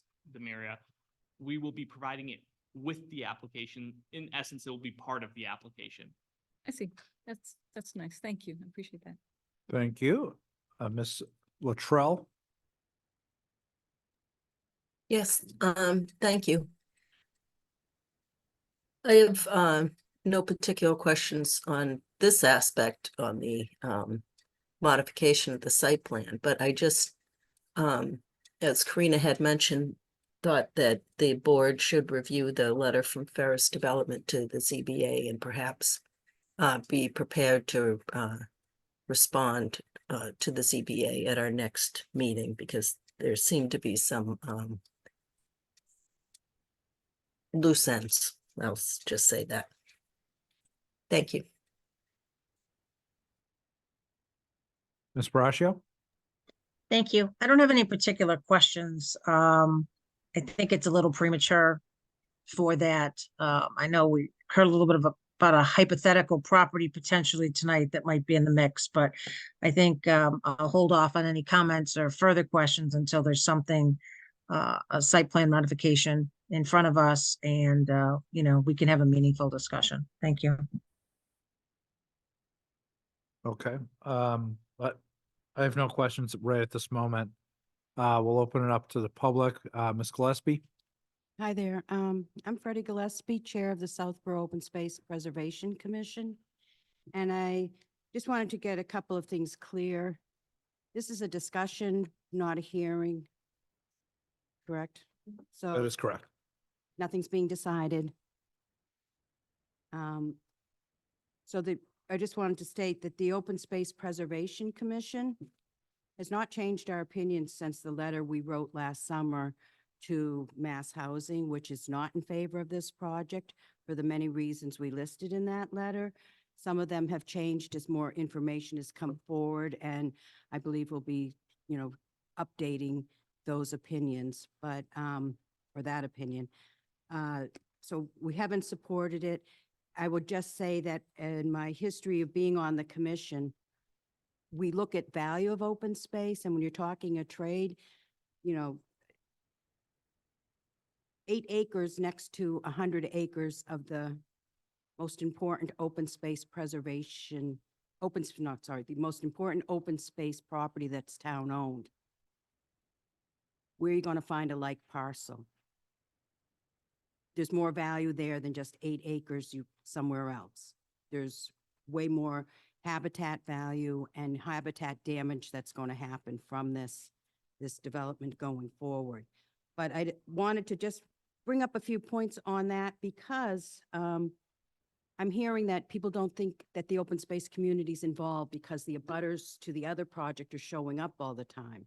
I kind of disagree because I've been at most of these meetings, and the planning board, I don't think most people know that the planning board's process is involved because I think it's at the ZBA, right?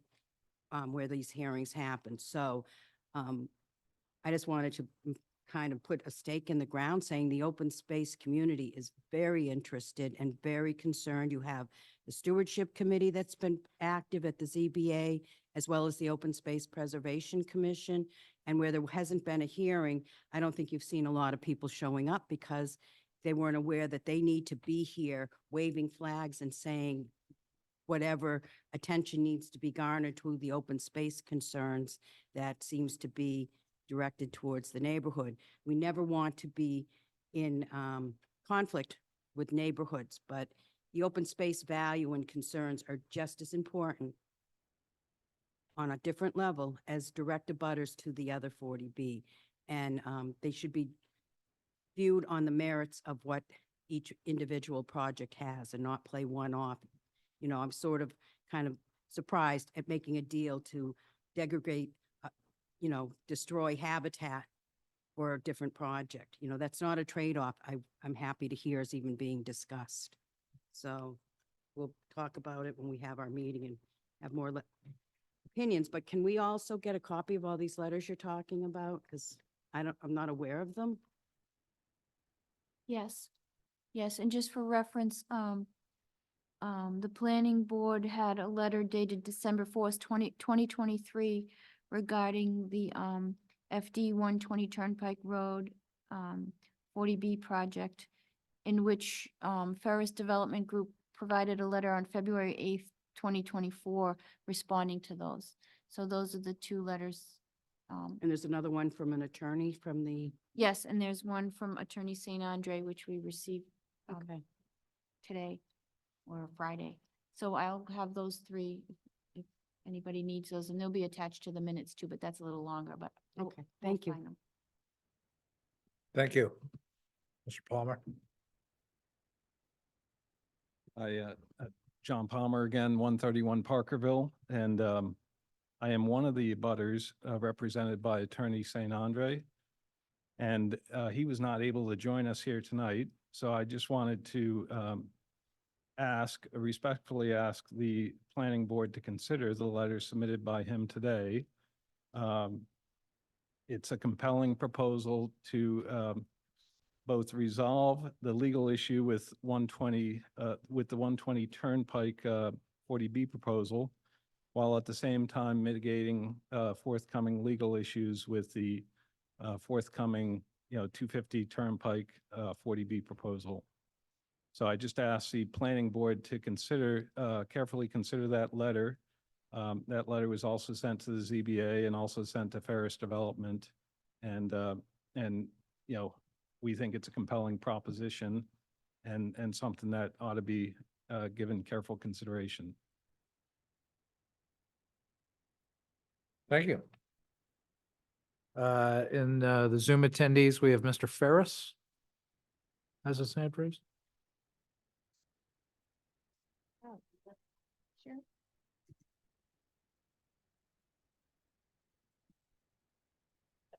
Hey, Jesse, Dave Ferris, I just wanted to come back into the call real quick to comment on what George couldn't, because, he and I have been running around. I just got stateside. And what I wanted to share is I do think some planning board overview on this thing makes sense. And I also don't want to leave the meeting with the impression that, the lawyers can't answer the question just because we haven't flushed it out internally between colleagues. But I think the spirit of what I was agreeing to, and I do think makes sense, is to have a planning board that spends a ton of time on all these setback issues, lighting issues, and all these things that are important to the community as part of it. I get it that the traditional path in bigger towns is run it through ZBA, but I think that to the extent the board wants to be constructive and find a path to fast track this and get it done responsibly that matches with the goals that the planning board has, I'm all for that. I think relative to, I think it was Ms. Houlihan's comment about how do you get to an answer on these things? I think this is a lot of the reverse of what I just said with Fuss and O'Neill, which is if you're going to travel down this path of concessions or mitigation, whatever the term you want to use, I think you really need the town council when we get to the point of those critical 1 or 2 meetings where we're discussing those issues, because to be very direct, this is and I think, you don't need to roll the tape back further than January when, some of the very planning board members were saying, we want another lawyer's opinion because Jay's doesn't, not giving it the kind of attention and time and direction that represents our interest. Now he is aligned with your interests. And so it's sort of consistent that we want to keep his opinion. That's fine. It's just, there's enough legal gray area that I just point to the point that it can be a long, messy thing like other projects that have been before this town. I think that if you go back and just shifting one more time to Ms. Gillespie's comments, I want to give her the commitment that this isn't like last minute horse trading of we're trying to promise one site or work with the neighbors in one development at the expense of the community open space. That letter crossed my desk late this afternoon, and I looked at it and said, I'm sort of surprised that, we covered this in a meeting that wasn't something on the table. We've reiterated that. We have a very clean, quick workaround at 250. I don't know that it'll be as good for the neighbors as what we originally thought in concept. We've worked with the state, spoken with them about how we'll modify that. So 250 was never to be linked with 120, and it really should stay independent. And we should try and find a path if it makes sense to do it. And if it doesn't, we should just close it off. But I really do think it's good for the town. And I do reiterate what I said before, which I think most town residents don't want 40Bs in their backyard. I think if you look at the upheaval that's occurred in the community over and over again, in all the legal angst and disputes and the years of litigation and the amount of money spent, it's just a textbook lesson of not repeating history. So I'm here and available on these calls to have direct, candid discussion with you, the chair tonight, Jesse, or the then chair, whoever it is, and the members. So that's the only reason I chimed in. Thank you. Thank you, Mr. Ferris. Mr. Glazer, I believe, has his hand raised. Hello? Hi, yes, sir. Yeah. Can you please introduce yourself and give your address? Yep, good evening. Eric Glazer, 9 Skylar Drive, also in a butter represented by Attorney St. Andre. I just have I think a basic process question. And I ask if the land swap concept, regardless of whether it's the 250 property or some other thing, if that is to be considered, is that approved and executed at a board level, or does that have to go to town meeting to get approval? That's an excellent question. From my perspective, I think the first thing would be, is the proponent amenable to it? Where it would go from there is a question for town council. And this is early days on this. Of course. Glazer, so this will be on the agenda on the March 11th. And I'm sure we will have more information then about the next steps.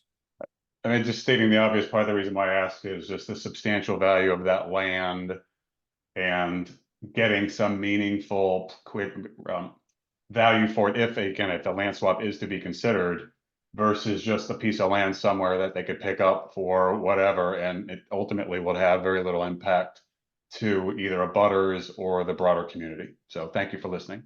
Appreciate your comments. Thank you. Anything else from you? Nothing from me. Anything else from the board? Thank you. Thank you. Thanks for coming. Next agenda item is Public Works Planning Board, which I believe Mr. Muriel lead that discussion. I just have a very brief update. Last time we spoke was following one of the select board meetings, where sort of a turn of event where the select board voted to make add a clause or something to the Public Works Advisory Committee draft warrant article to sunset the committee after 10 years. Had myself very upset, Mr. Litt very upset.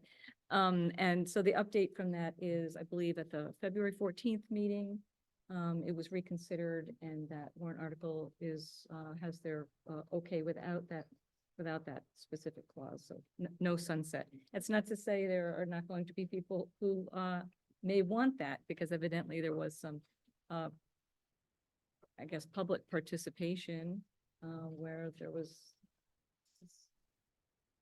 somebody who wanted it, made their voice known.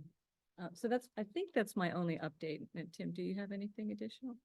Well, first, a thank you to the planning board for sending a note to the Board of Selectmen that it helped the cause of converting that unfortunate decision. The only other update is that advisory voted 6-0 to support both articles. So I think I think the only remaining stakeholder who hasn't voted on this is the Capital Committee. I offered them the opportunity months ago, so presumably at the last minute they'll get there.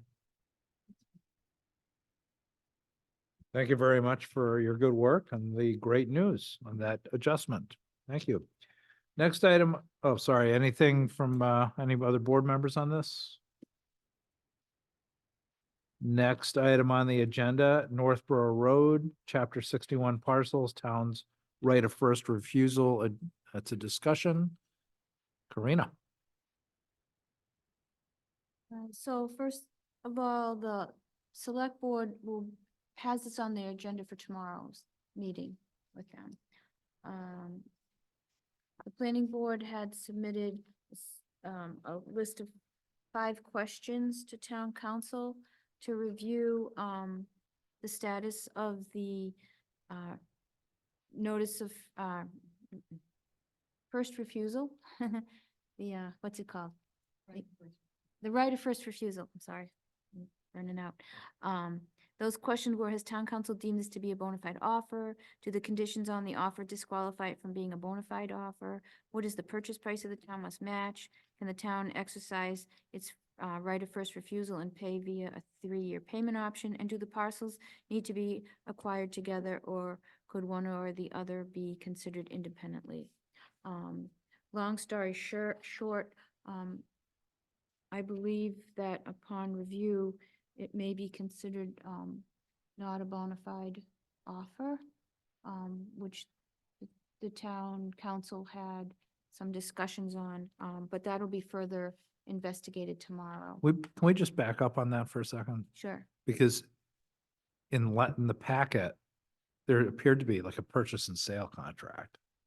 Correct. So when you have a notice of first right of refusal, there's a notice that they intend to sell and giving the town first right of refusal, and they send that to various departments. They also provide a purchase and sale agreement that shows the offer that somebody, it's supposed to be a valid offer from somebody else that the town would then use to match or to gauge whether they want to pursue it at that market criteria that somebody else has offered on the Okay. market.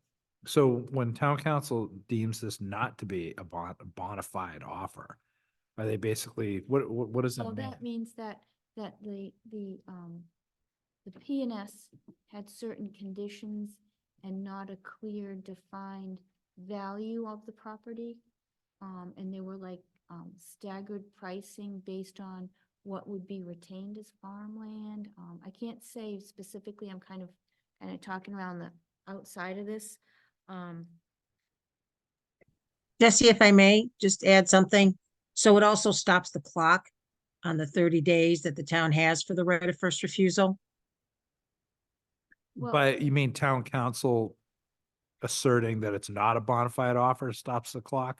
Well, the select board would have to, and Mimi, you can jump in here. I know you're up to speed on this too. The select board would have to send a letter letting them know that it's not a bona fide offer. And So the it's 120-day clock that you have to excise the right of first refusal stops when the letter is sent. Mimi, am I saying that right? You're correct. And if I could just expand a little, and I'm not an attorney, but my understanding is the offer has to be a clear purchase price without any contingencies or conditions. So the town knows, oh, if I pay X, then we can, exercise our right of first refusal and buy the property. And that P&S had all kinds of different contingencies and prices per acre. And so it was difficult to figure out what the match would have to be. Okay, so if I'm understanding correctly, on this basis, we basically as a town have an extension. Well, so the I'm- select board, who it's on their agenda tomorrow, can just ignore it and decide not to exercise the option, or they can send that letter, which would stop the clock and Got it. Thank you for clarifying that. And I'm sorry to interrupt, Karina, you were saying Oh, no problem. you were on, I just wanted to, I realized, so when you receive this notice of right of first refusal, the town has 30 days to look at it and respond back, whether they want, like Mimi said, ask the proponent to clarify and amend their information or do nothing or act on it, because they can disregard everything and actually act on it if they wanted to. There's kind of three things. And then the 120 days is if the select board decided to move forward, they have 120 days to make it happen. Is my understanding. That's all I wanted to say. One long sentence. So you were going through town council's points when I interrupted Oh, with my question. so, I think you were on number 3. oh, I read them all. I read Okay, all five. sorry. They were all 5 questions. Well, what about the one that my subcommittee is the most curious about is number 5. Do the 2 parcels need to be acquired together, or could one be considered? Yeah. Touch let me on that, just read please. here. So, town council had examined the PNS further, and that the price of each lot cannot accurately be determined, i.e. it is is it an overall purchase price? And we have individual rights with respect to each parcel. Accordingly, we would recommend, you send a notice, to the proponent that invites them to send a refined PNS. So because of the way they broke it up, town council couldn't determine the price of each lot accurately, i.e. it is an overall purchase price and we have individual rights with respect to each parcel. So I assume that means that you could buy, the town could possibly, and I don't know the answer, again, I'm not an attorney. Do they want just one? Is it a whole deal or not? That's not real clear. And I might be making it more complicated than. I think that's up in the air right now. Yeah, it's still up in the air. Okay. But they're, yeah, but it is being discussed tomorrow, probably in more detail at the select board. Okay, so it's being discussed in more detail. So planning board's next steps is to wait for select board to review this. This is also on the Shopsy agenda for tomorrow.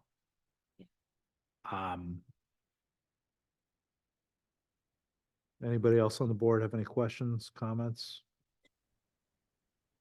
Jesse, if I may, again, sorry. Please. So I think Shopsy should still keep this on their radar and continue to talk about this, because I think if it comes back with a bona fide offer, which if the select board sends council's recommendation letter, you could hear back from the proponent within, a matter of time, and you could get another offer put on the table relatively quickly. And I think there's a huge opportunity here.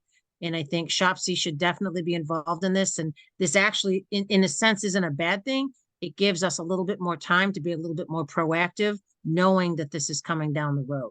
So I do think it's imperative, well, there's maybe nothing to discuss because we don't have all the answers yet, but to know this is on the radar and to start thinking ahead of when the clock does start ticking again, how we could, move this forward within the 120-day window. Thanks, Lisa. Anybody else on the board? Yes, could I add to that?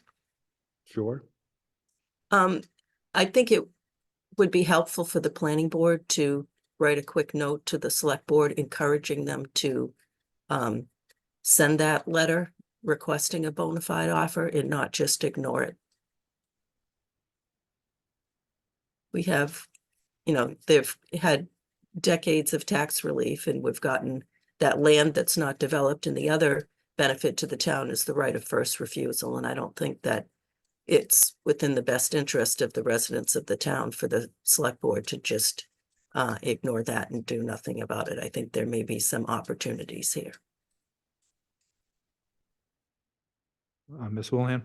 I concur with Ms. Latrell. I also agree there's some really good opportunities with Ms. Braccio said, and Shopsy staying involved. I think if we can somehow acquire this land or some of it, it would benefit some of the housing crises that we face.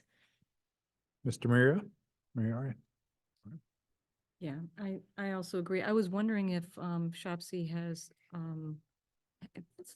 had known about this parcel or had thought about what, how much you might like from it or had discussed it in the previous meetings or anything like that? So my recollection is that this came up at the last planning board meeting and was added to the Shopsy agenda. Is that correct, Dorian? Thank you. It was never really on the horizon. It is now. Parcel that you wanted. Sorry, can you go to a mic if you? Oh, yeah, sorry.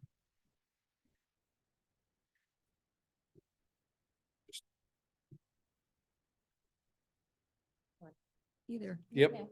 Step on up. And you've waited 3.5 hours. Yeah. I missed. Don't break your foot. Dorian Jasinski, 33 Presidential Drive, Chair of the Shopsy.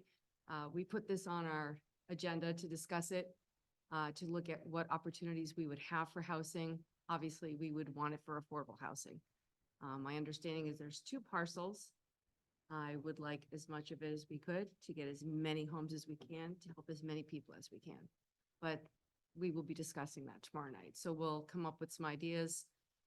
I may send a note to the selectmen to ask them to please send a letter and, not just disregard this and lose an opportunity for housing to help people. So we'll see what my board comes up with and then we'll take action from there. Thank you. Ms. Gillespie? Hi, Freddie Gillespie, Chair of the Open Space Preservation Commission, and I am speaking that this parcels would be of interest to the Open Space Preservation Commission. I was happy to hear Mimi's suggestion that you write something, because sounds like if the selectmen can not take action tomorrow and then it's off the table. So we're going to be discussing it at our next meeting, but we couldn't meet since we found out before the selectmen have this opportunity tomorrow. So I can write as an individual, but I can't say the commission's perspective. And I think when you look at any of these Chapter 61 properties, right of first refusal, the best practice is to engage all the stakeholders in the town. And I'm not saying I don't think that affordable housing would, for this particular one, my personal opinion, would be the best use of the land. So you don't always want open space and housing and recreation and all the uses fighting against each other, but all the uses need to be looked at. You don't just say, we're going to use it or we're not going to use it. Let everyone look into it, because there could be a proposal that had some open space and housing, some recreation uses and housing and open space. I mean, you don't know until people have the opportunity to look at it. And that's what a really good plan that, we had discussed doing in the past.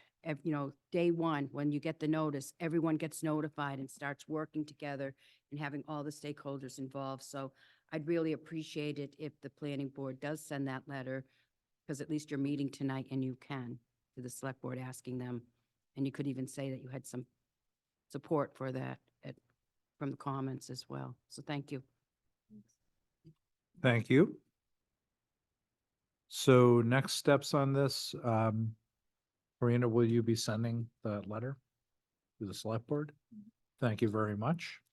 Draft it in the morning, because their meeting's tomorrow night. And I know that we received the notice on February 5th, I believe it was, and the 30 days ends March 5th, right around there, somewhere in there, March 4th, March 5th. So it's my understanding it'll be a letter encouraging the select board to request they follow up with the proponent for a bona fide offer for the property. Thank you. Okay, you're welcome. Next item on the agenda, planners report.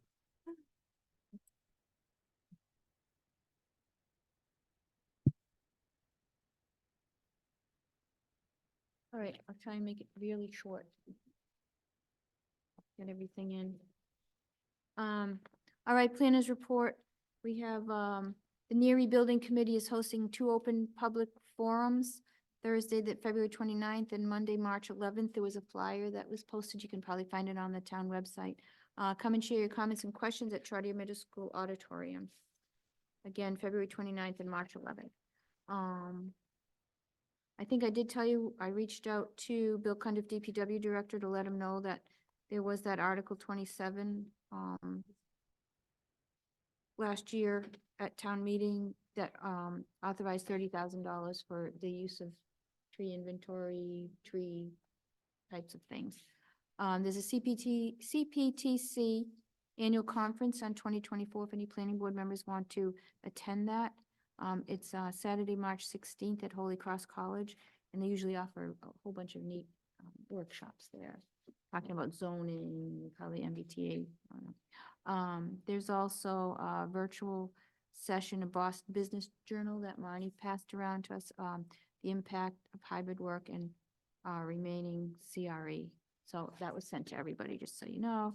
There's also Mass Housing Program Housing Institute 2024 is June 12th to 13th. If anyone's interested, I'm sure the topic will be MBTA communities.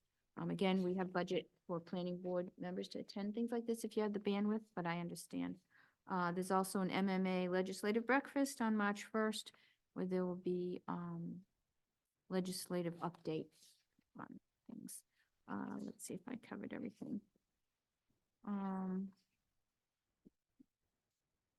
That's done.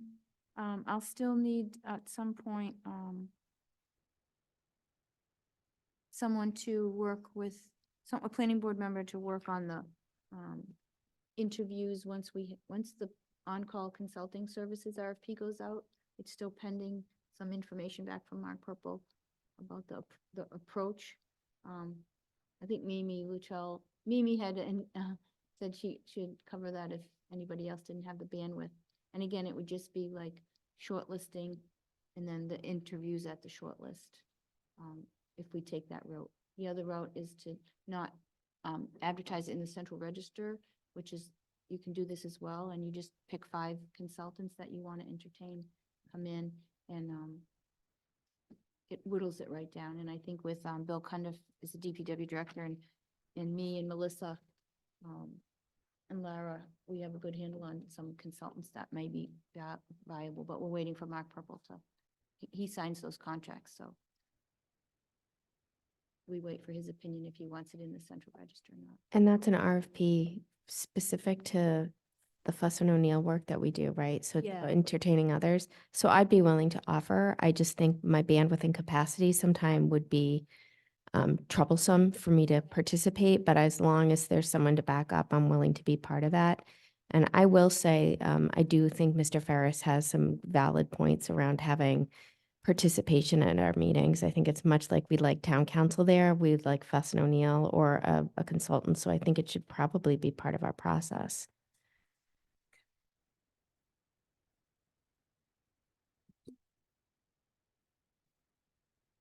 Regularly.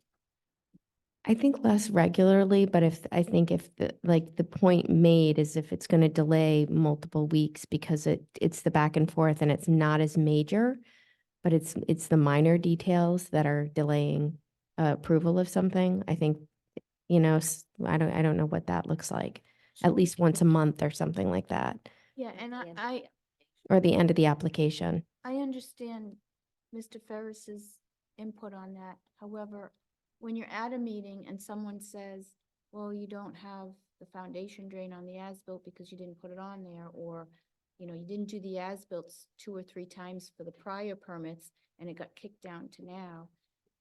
It's also difficult for an engineer to sit at planning board meeting, get that information and figure it out and say, okay, they have to sit down with the plan. They got to look at the hydraulic, the stormwater report. There's a lot goes into it. How significant is it? Takes more than just off the cuff answer, and I understand, when Scott Doty provided his feedback, his responses, he didn't supply a drainage calc right away. He just said, oh, we know that it doesn't do this and this and this. It was Fuss and O'Neill's review that looked at the plan and said, it doesn't impact. So they made the effort to do that, which takes some time. If they had been provided data from the get-go, it might have been faster. Compare. So I just think it's not always so easy. That it is good if they attend, but you can't always make those decision or answers at those meetings. Because they'll always say, my guess is they'll say, well, we understand the information and we think this and this, but we need to go back and verify. And then that still takes, because we meet every 2 weeks, usually. So, and 2 weeks is not always a fast enough turnaround time from getting the information. So that's all. In some cases, it probably will work, like if it's a landscaping question or something that's just more tangible or more evident. Shut Anything me up. else? Don't ask me again. Stop it. Is that it? That's it. I think so. I think that was it. Anything, Your microphone. you did ask me last time about the stones at Heritage Park and if they were reused, and I don't know if I answered that last time. But yes, it was confirmed that those stones that were salvaged were reused in the wall along the park. And if you drive by there, you look, on one side, the park side, it's nice round stones, which look like those stones, so it looks like the case. And on the other side, the newer wall, those are flatter stones, so. The work on the illegal tree removal, I just received correspondence from that resident, and I have to forward that to, the DPW and the tree warden designate to follow up on that. Thank you. It looks like the minutes are tabled to the next meeting. Am I correct? And by next meeting, I mean the 11th, right? We're not going to be voting on minutes during the single agenda item public hearing. Not unless you want to. I think we will wait until the next meeting. Okay. Unless the other board members have a differing opinion on this? No? That's fine. Mimi, you got to get back in here. I have a new Hey, great, appreciation. great job, Jesse. Thank Thank you so much. I have such a appreciation for the work you do, Mimi, in this role as chair of this board. Thank you for that. And I look forward to your taking the helm back at the next meeting. Well done, Jesse. I make a motion to adjourn the meeting. I second. Motion's been made and seconded. Any discussion? Hearing none, all in favor, Stein, yes? Julianne, yes. Demira, yes? Latrell, yes. Brashear, yes. Thank you. Thanks. How did you get back, Colleen?